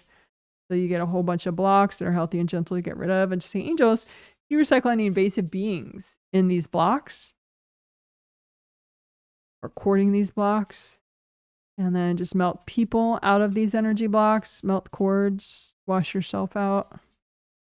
And when you get everybody out, then the blocks just dissolve. But if they're not dissolving, you could blow them up, or you could wrap them in gold light and give them to your angels. Say, angels, can you help me with all that?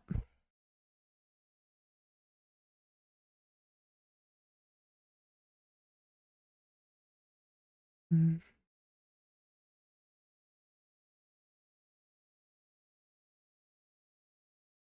So again, comb through both of these, the torso section of both of these meridians. And just melt away blocks to the extent that's healthy and gentle.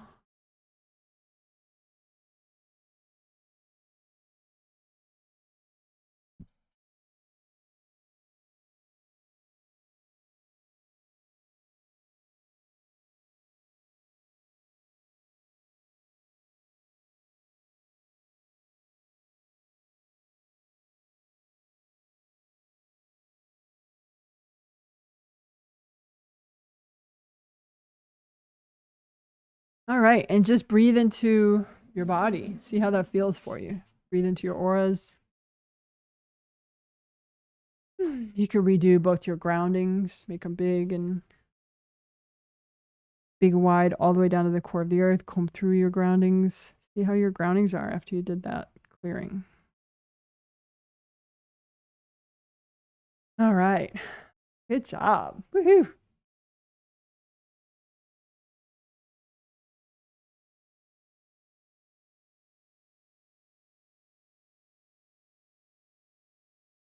Good job, good job, good job.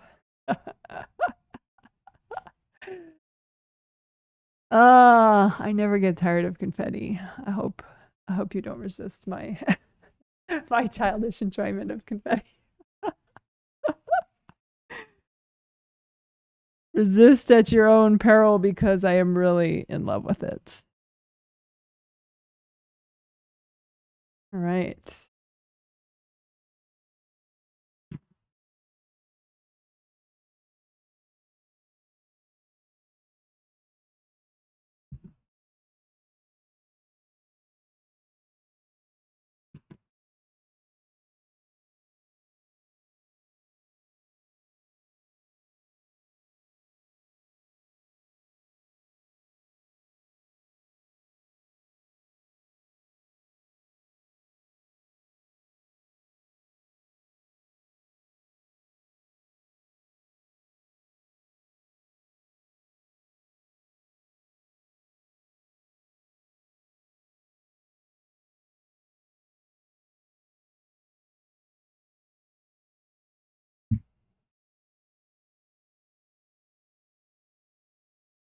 Okay, so we are almost done. We only have a few quick things to do.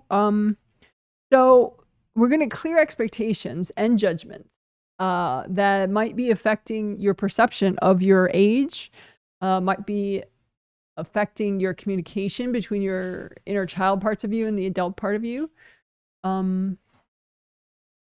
So we want to get those expectations and judgments out of your space. I would think that's what I want for my space, to get judgments and expectations out. Those are very rigid. Goal, if you have a personal goal, that's more flexible. You can adapt it and adjust it. An expectation, the way I'm using that word, it's a very rigid thing that then you might, it would be likely that you judge yourself if you don't meet that expectation. So it's much more rigid.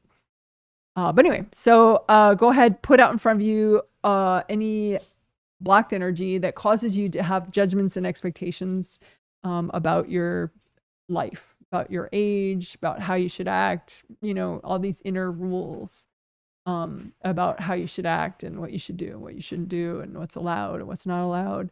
Just put all that baggage out in front of you. And it can be not even your energy, but it's in your space, dumped there from family members. So what has family dumped in your space about your age or about your inner child communication with your adult self? What has family dumped in your space? What has religious groups dumped in your space? What has society dumped in your space? Just say, angels, is it okay to clear all this right now? And two, you can say, angels, if there's any invasive beings, messing with this baggage or preventing me from clearing this baggage, can you please recycle those beings? And then you could blow it all up at once. You could do whatever you want, but I guess we should be mindful and just wash everybody out, melt cords from people going into this baggage. And you can bring up red earth energy, soak the pile. Red earth energy, lots of gold light. Wash yourself out of the pile. Wash your own resistance out of the pile. And the pile might just be melted by now. But if not, you can blow up the rest of it. Or you can give, if something's not clearing, wrap it up in gold light, give it to your angels. Say, angels, can you help me with this? All right. Good job.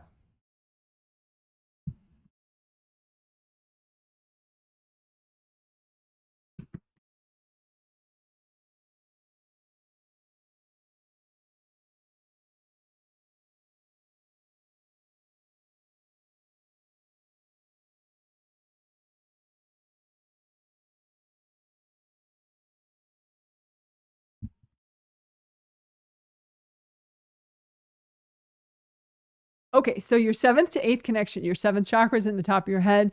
It's a really cool energy center, helps with confidence, goals, decision making, fast, intuitive decisions, like, oh, I just know this, you know, that sort of thing. Autonomy, empowerment, all sorts of good things. So that's your 7th chakra in your head and the top of your head, represented by the bucket shape right there. Because it's an open cylinder, round opening at the top, round opening at the bottom. Purple is an ideal color for it. So you can go ahead, set your 7th chakra to your favorite shade of purple. Any shade of purple you want. And then your 8th chakra is part of your higher self. It's like, it has all sorts of good wisdom that you've learned from past lives. So you can imagine that it's like above the top of your auras. So it can be just a foot above the top of your auras or 10 feet above the top of your auras. It gets closer or further away depending on how interested your higher self is in what you're doing at this moment. So if you're watching, like, Say Yes to the Dress nonstop, your higher self is probably far away going, oh my God, I could stop. But anyway, so you can imagine an image out in front of you of your 7th chakra. Really, your astral body 7th chakra is what's directly connected to your 8th chakra. And then imagine your 8th chakra and just imagine the gold flowing connection between the two. And you want to imagine too, if maybe it's not so flowing, you know, or maybe it's not so gold. Just imagine the way it is and use gold light to melt away any junk that is blocking this connection, because you want to be able to receive all the wisdom and healing energy that your higher self is trying to send down through this connection. And you might have, like in that drawing right there that I made, that amazing drawing, you may have hard objects stuck in this connection. So you could just sticky gold wax the whole connection and have the sticky gold wax stick to the hard objects and get rid of them all at once. Angels, here you go. Sticky gold wax this connection. Get rid of the hard objects all at once. Angels, here you go. You can say, angels, if there are any invasive beings messing with this connection, can you recycle them, please? That way it'd be easier to repair any leaks that you have.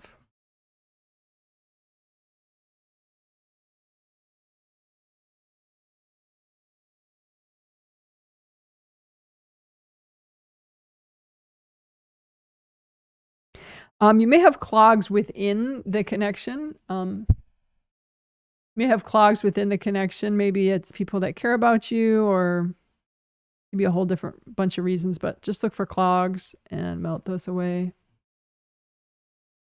so that you get more of your wisdom.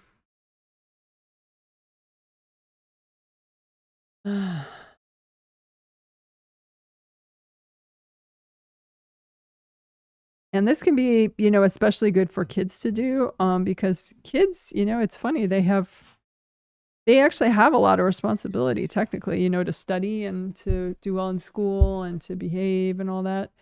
And it can be a lot, and there can be a lot of people that are accidentally or on purpose invasive with them. Maybe their peers or their teachers or their parents. So it's easy for them to get this connection blocked up.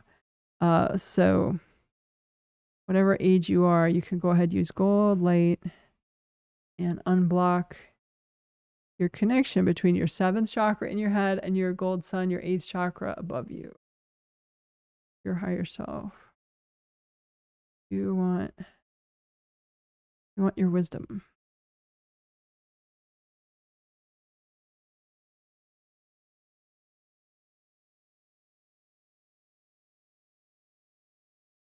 And just check, is that gold light being absorbed by my 7th chakra, your astral body 7th chakra? If not, maybe there's a couple like stacked up energy blocks there. And so just melt those away.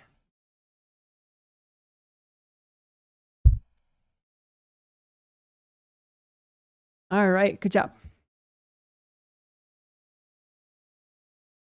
Good job. Good job. Woohoo.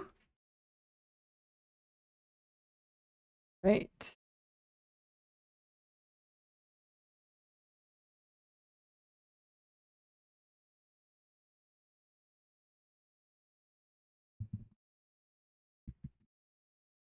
All right, let's wrap up.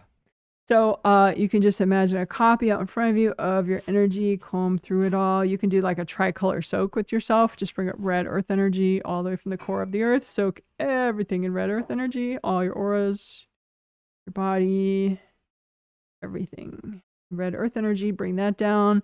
Make your grounding orange. Bring up orange earth energy. Soak all your space in orange earth energy.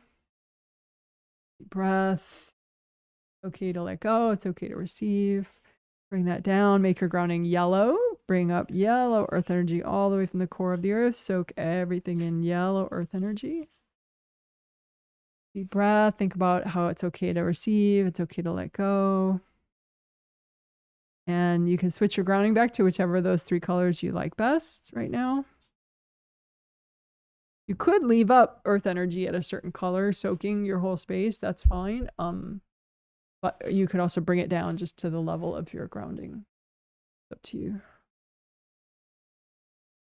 Redo your gold buffer zones again.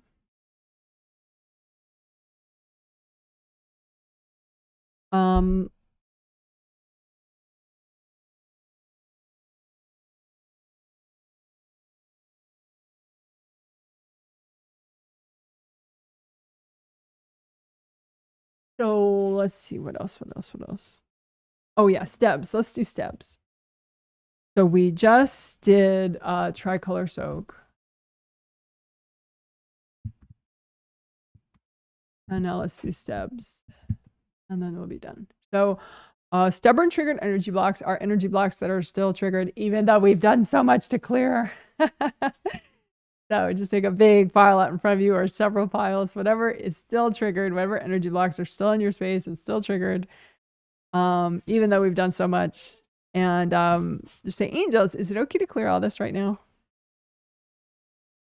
And then go ahead and bring up red earth energy and soak all the piles in red earth energy. Use gold light, melt everybody out of your piles. You can say, angels, can you recycle any invasive beings messing with these energy blocks?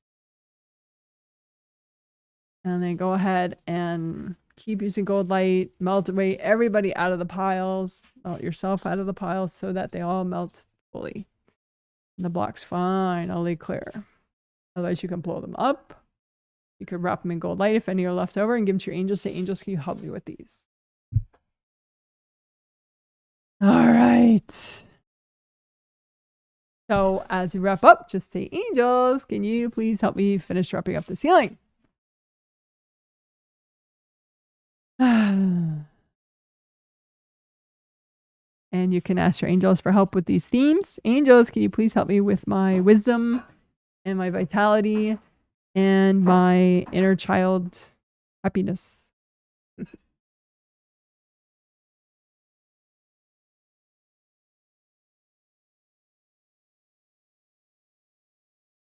All right. Good job. Good job. Good job. Woohoo. That's a healing. You are a total rock star. Yay. My glitter isn't coming. My glitter is not working. What's wrong with my glitter?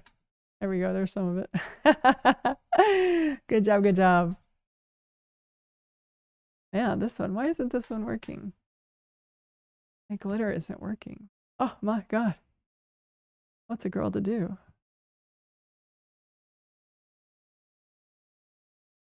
Oh well, I give up. That's tragic though. Wah, wah. Please give this live stream a thumbs up if you don't mind, if you think it's half decent or decent.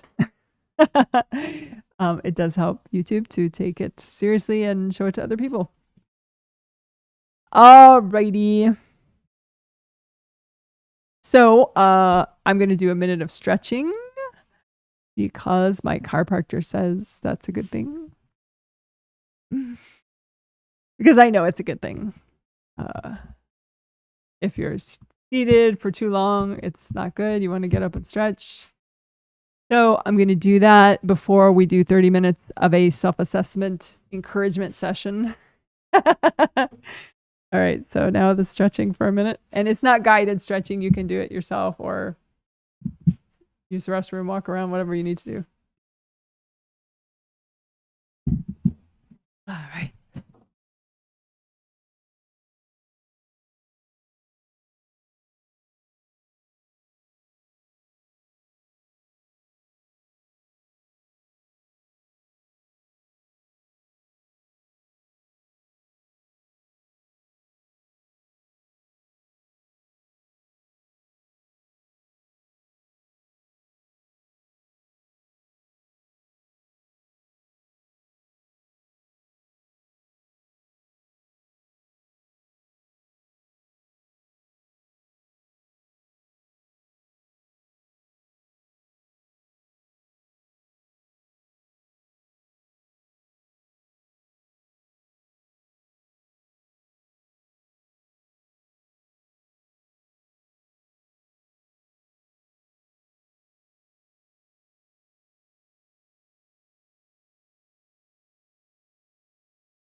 Okay. Woohoo.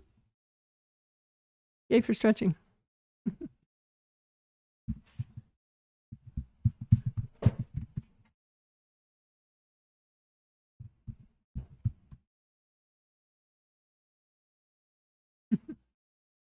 Okay, so this is the 30-minute self-assessment validation time. Where I validate your ability to read your own issues.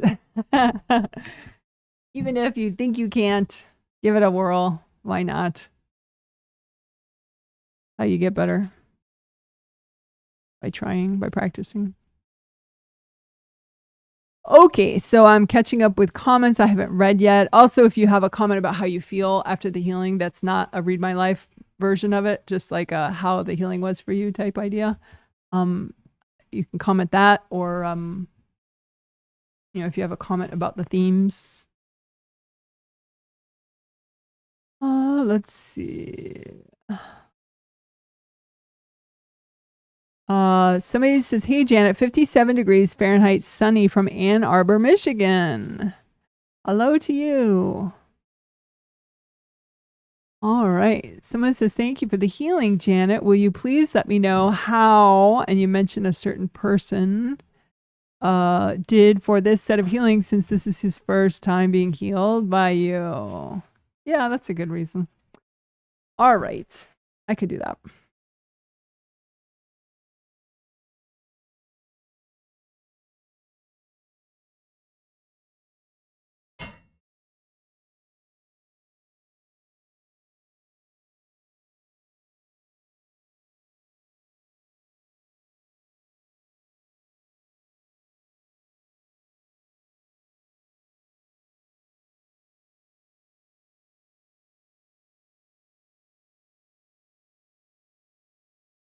He did fine.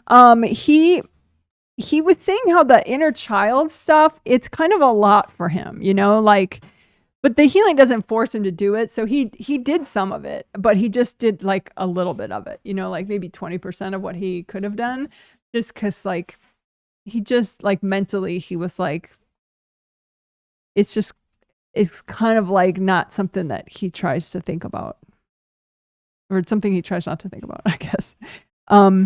But what he more like really liked was just the releasing, all the grounding, unblocking and stuff, and getting other people's energy out of his space. Like that resonated with him very much subconsciously. So that is his favorite part. The meridian stuff, he did think it was cool. But in this life, he's like, yeah, I don't think about that stuff. But he thought it was cool. He did clear it. I mean, he did, on a subconscious level, it worked for him. His other favorite part was grounding. Some of it was kind of like he did it, but like he wasn't in love with the concepts, but his angels were. But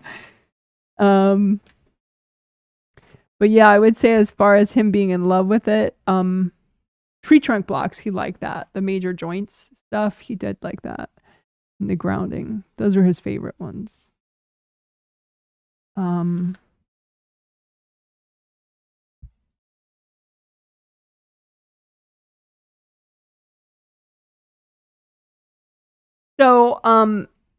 But yeah, his angels, they just like all the gold light and the letting go, and he doesn't usually let go enough. He just keeps accumulating stuff.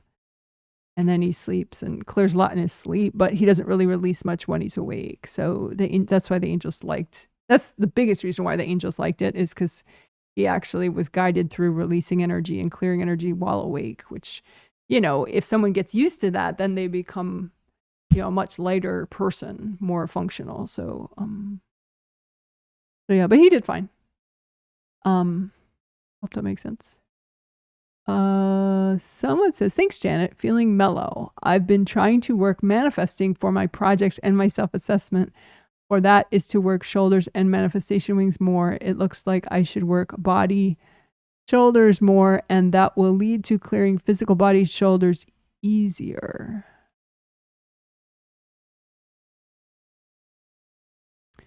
Right now I have black. Oh, I lost my place. But now I have black rock around my neck in both bodies. Astral body. Okay, so you're giving your self-assessment. So your issue is you want to work on manifesting your projects, and then your self-assessment on how to work on that is to work shoulders more and manifestation wings more. Yeah.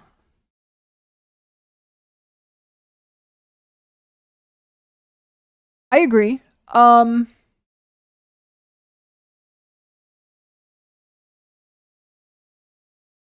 I think also to add to that, so yes to that, and then in addition, you could look at the Wei Qi auras, especially the ones that have meridians going through shoulders. So like I'll show them too. If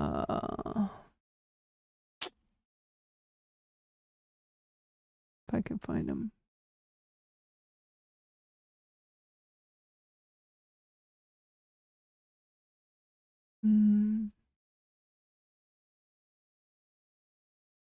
So that shows two of them. The small intestine meridian, that's the cool looking zigzaggy one in the back there, the brown one, that's small intestine meridian. And then Sanjiao meridian is that like turquoise one on the top of the shoulder, which I call the shoulder bridge, that part.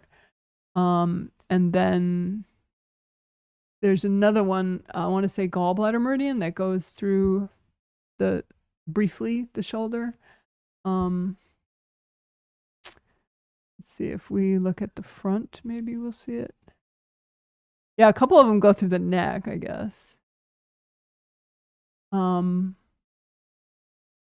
anyway, you could just quickly check all your Wei Qi auras just for anyone that really jumps out at you. That's like, wow, that's messy.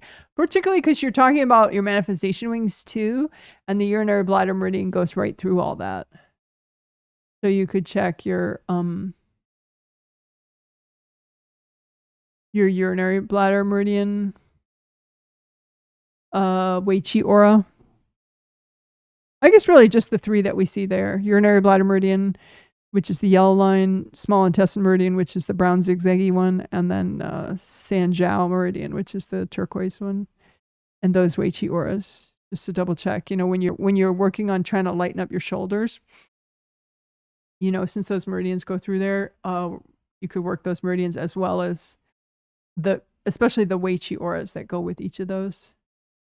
That could be cool. But also too, since you're manifesting, part of it has to do with doing tasks, like filling out job applications, stuff like that. What we did today, as far as who's in charge, is your inner child in charge of whether or not you're going to manage time so that you have time to, send out an application, or is it the adult self that's in charge of your job search? I just kind of look at that, like, who's in charge of my job search, my inner child part of myself or my adult self, and just see who holds the gold glitter wand of power and clear baggage, so that, because most likely you would want the adult part of you to be in charge of that. Because the kid part of you might be more like, yeah, let's play today and do that tomorrow. Over and over and over and over and over. So hope that helps. But yeah, I think the black rock stuff is true. In the astral body and physical body auras. But yeah, the Wei Qi auras will support that. You work on those too in that area. Someone says, thank you for the triplet set. Yes, you're welcome. I feel a little bit irritated, but will clear some STEBs soon. And then your son says hi. Okay, so let's do something for your son. Let's see how about some butterflies?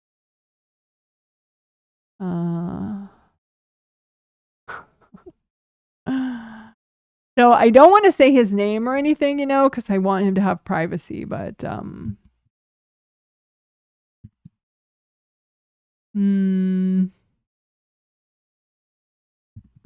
about that? Hi to a special young person. Hi. So you can show him this. Hello. I don't know if he likes butterflies. He says he does on a spirit level, so spiritually he likes butterflies. Let's see. Yeah,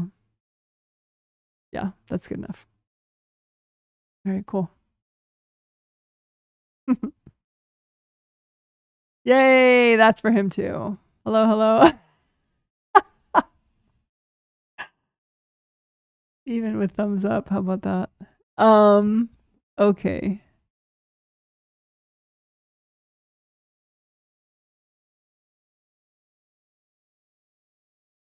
So as far as you're irritated, your self-assessment is that you need to clear more STEBs.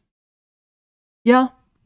That's actually a really good idea. Yeah. That would do it. Good job. Someone says, I feel irritable and angry. Suspect wax from coworkers and blocks in second chakra. Thanks for healing.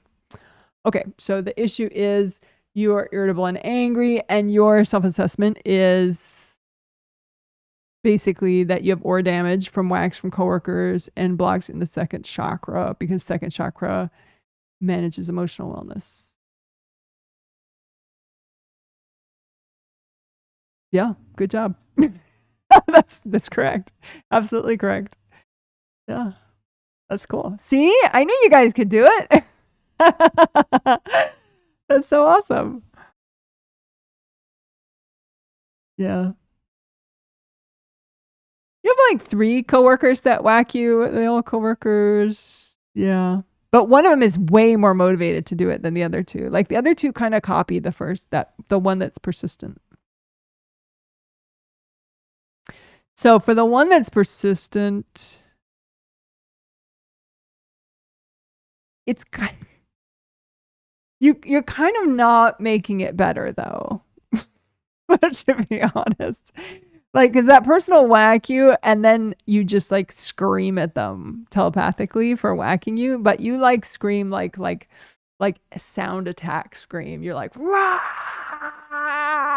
And it like blows out all their chakras. And then they're really motivated to whack you after that.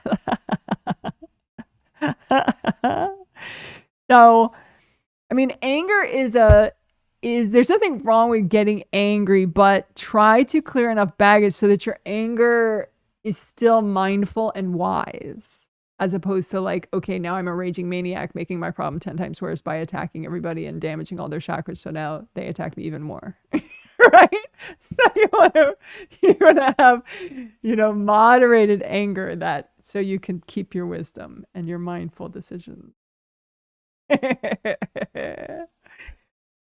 So yeah, so I hope that helps. So just clear baggage around, what trigger when you're angry, what makes you sort of to the point of like controlling and belligerent type angry, because it gets you into trouble in different areas of your life. Which, it's not just you, of course. So that could be good homework for us all. You want wise anger, not, anger's good because it's a natural part of your natural range of emotion. So you don't want to not ever have anger, because that you're just repressing. It's not real to not have anger. But if you can have like a Zen anger, it's cool. It's just like sort of like an alarm system, like, oh, someone just crossed one of my boundaries. I felt angry about that, but it's like you can stay here. You don't have to, machine gun people now, or something, or sound blow them out or whatever, sound blast them. So yeah, so if you want, you could clear, but good self-assessment about why you feel irritable. That's accurate. Someone says, thank you, Janet. My vision is sharper after the healing. Very cool. I also feel a lot of compression in my spine. It all looks white. So could be deeply suppressed stuff plus beings partying there. Okay, so your self-assessment, well, the vision sharper, how cool is that? I agree. Also feel, I would say that's probably the UB and kidney work that we did.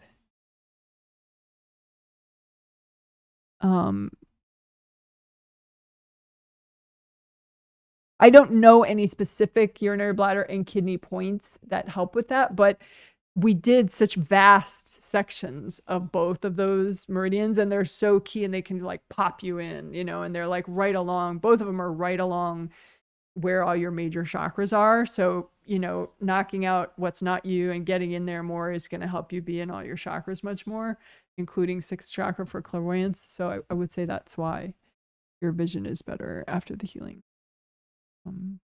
Anyway, you said so the issue is you're feeling compression in your spine, and your spine looks white, and you're thinking it's deeply suppressed stuff plus beings. So in your spine, the energy looks white. Yeah, you're accurate about the beings.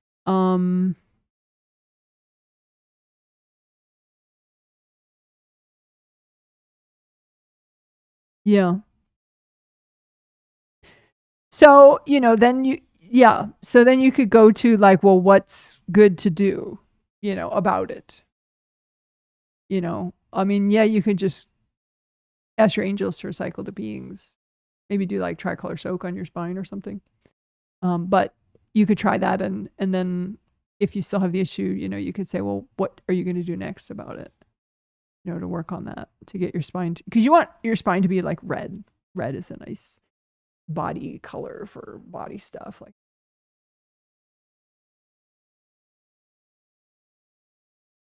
some kind of rainbow color, certainly. All right, well, so good. That is a correct assessment. Although like somewhat incomplete, because it doesn't point to like what to do about it. So you could think about that, what to do to fix that.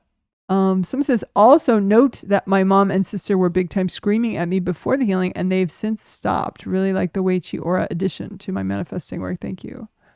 You're welcome. Your mom and sister were big time screaming before the healing, and they've since stopped. Well, that's cool.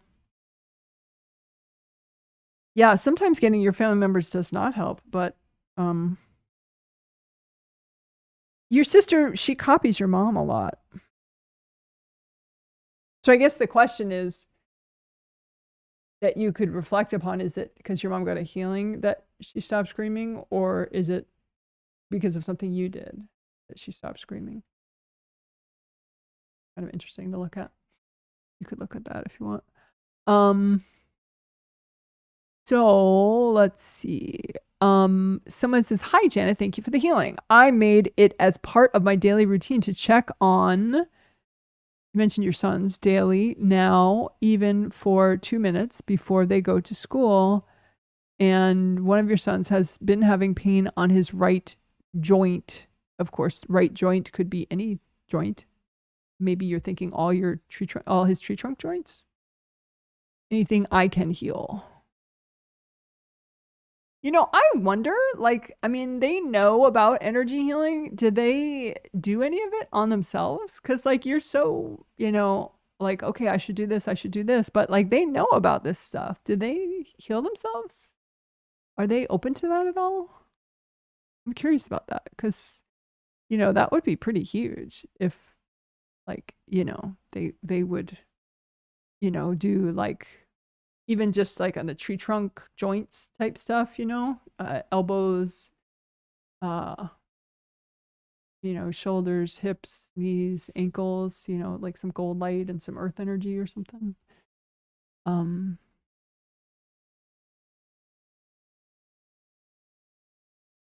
Yeah, it's not really a self-assessment thing, which is what we're working on in this.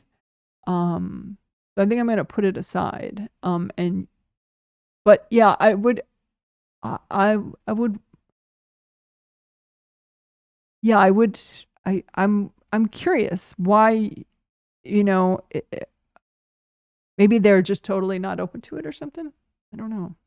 Because I know they know about this stuff. They know about me. But anyway, yeah, yeah, so I'm just going to leave that alone. All right. No other questions. No other people don't like this self-assessment. Don't make me assess myself, Janet.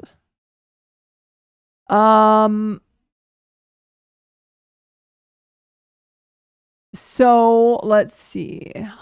I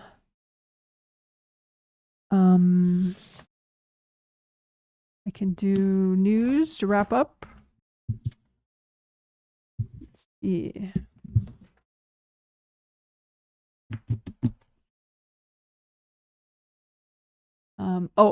Someone says, they're saying what they can do to deal with the white energy that they see in their spine. Tricolor soak, yes. Melting cords, yes. Gold wax and sandstorm. Yes, yes, yes, and yes, and yes. Sounds cool. Sounds like a plan.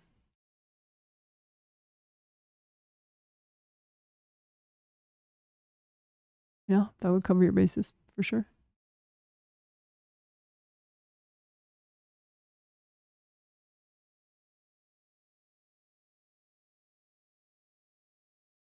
Yeah, no notes. That's perfect.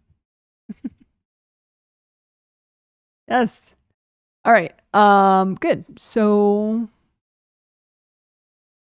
let's see.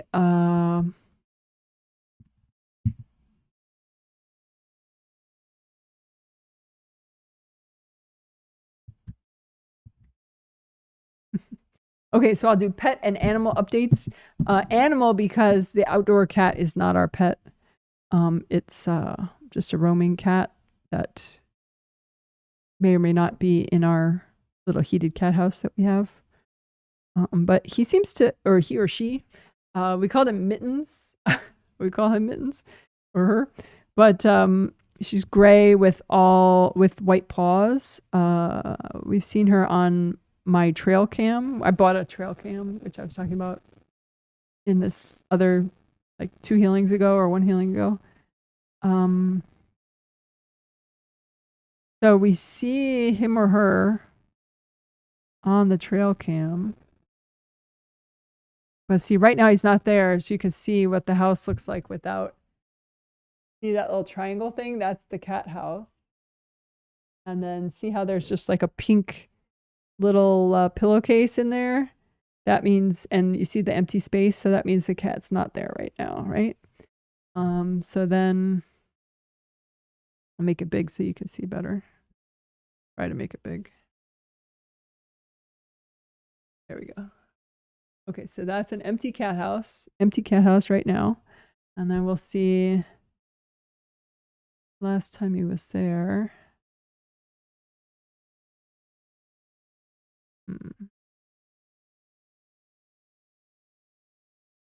Looks like he wasn't there all yesterday. See, the problem is he or she will come for like an hour and then, you know, my husband will go out the door or something and then he won't come back for like all night.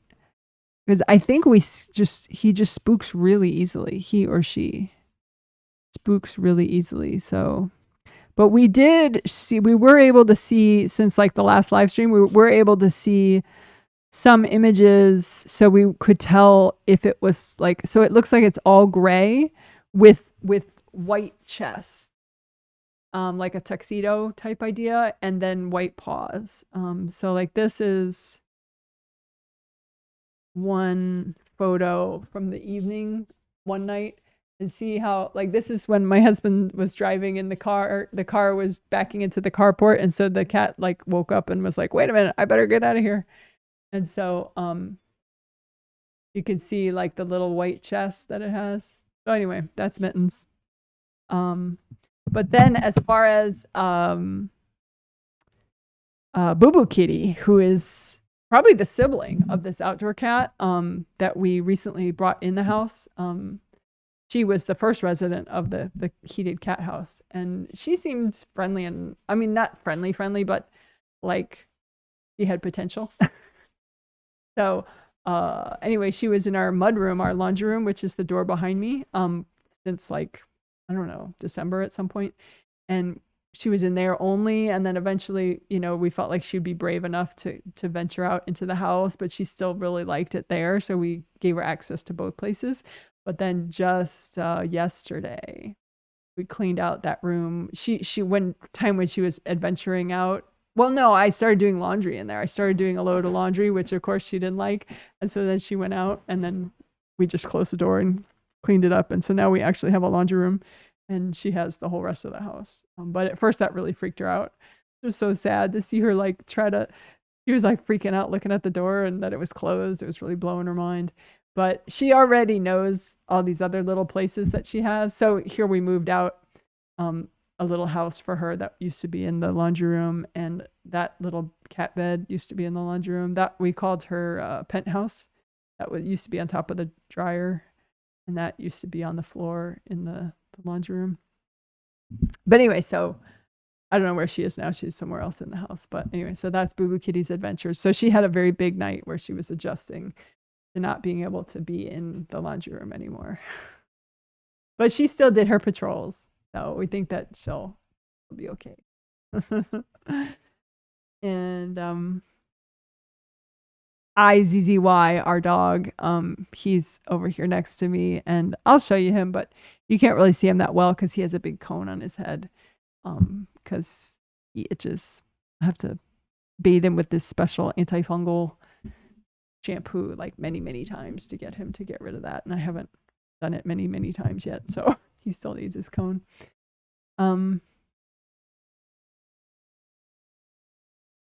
Someone says, oh, good. Someone gives an update on their daughter. My daughter, who you've helped with healings, is showing more improvement at the hospital and may leave hospital tomorrow. That's good. If you could email me more details, more specific details, that would be nice. I would love to know. Or you could use the survey link that you'll get late tonight if you want to wait that long. But you could just email me. Alrighty. And my email, in case anyone wants to email me, is janet@gwhealing.com. My email address. So like, for example, if you want that free 2-page chakra handout that talks about what each chakra does, you can email me and ask for the free 2-page chakra handout. The J's don't look like J's there, so I'm going to retype the J's. GKWhealing.com. Okay. So, yeah, I'll show my dog, even though it's not a great image because he's got the cone on.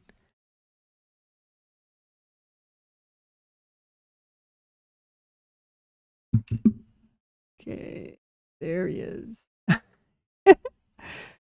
So he's got a cone on, but he seems to be okay with it. He doesn't mind.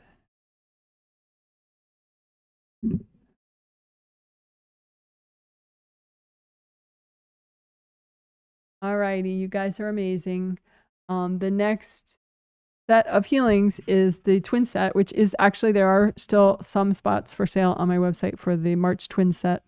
And the healings are, there's a 2-day break in between the healings now for the twin sets, which is really nice and interesting. So that's March 20th, Thursday, March 20th, and Sunday, March 23rd, this month, the 20th and the 23rd. And coming up in just 4 days, the May healings go on sale on my website on March 15th. The May healings go up, which is, I don't know, I guess that's a good thing that May's coming this quickly. And if you don't get the emails every month on the 15th to remind you that the new month of healings just went up for sale, and you want those news emails, just email me at here and ask to get those emails, the news emails. All right. So you're fabulous. I hope you enjoyed this healing set. And if you really, really enjoyed it, you could do the twin set, which is the same theme, just more awesomeness of it. All right. So let's see. Should we end with butterflies?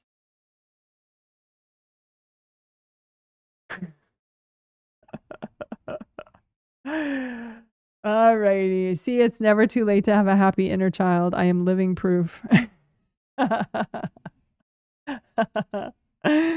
right. Take care. Bye. You're so amazing.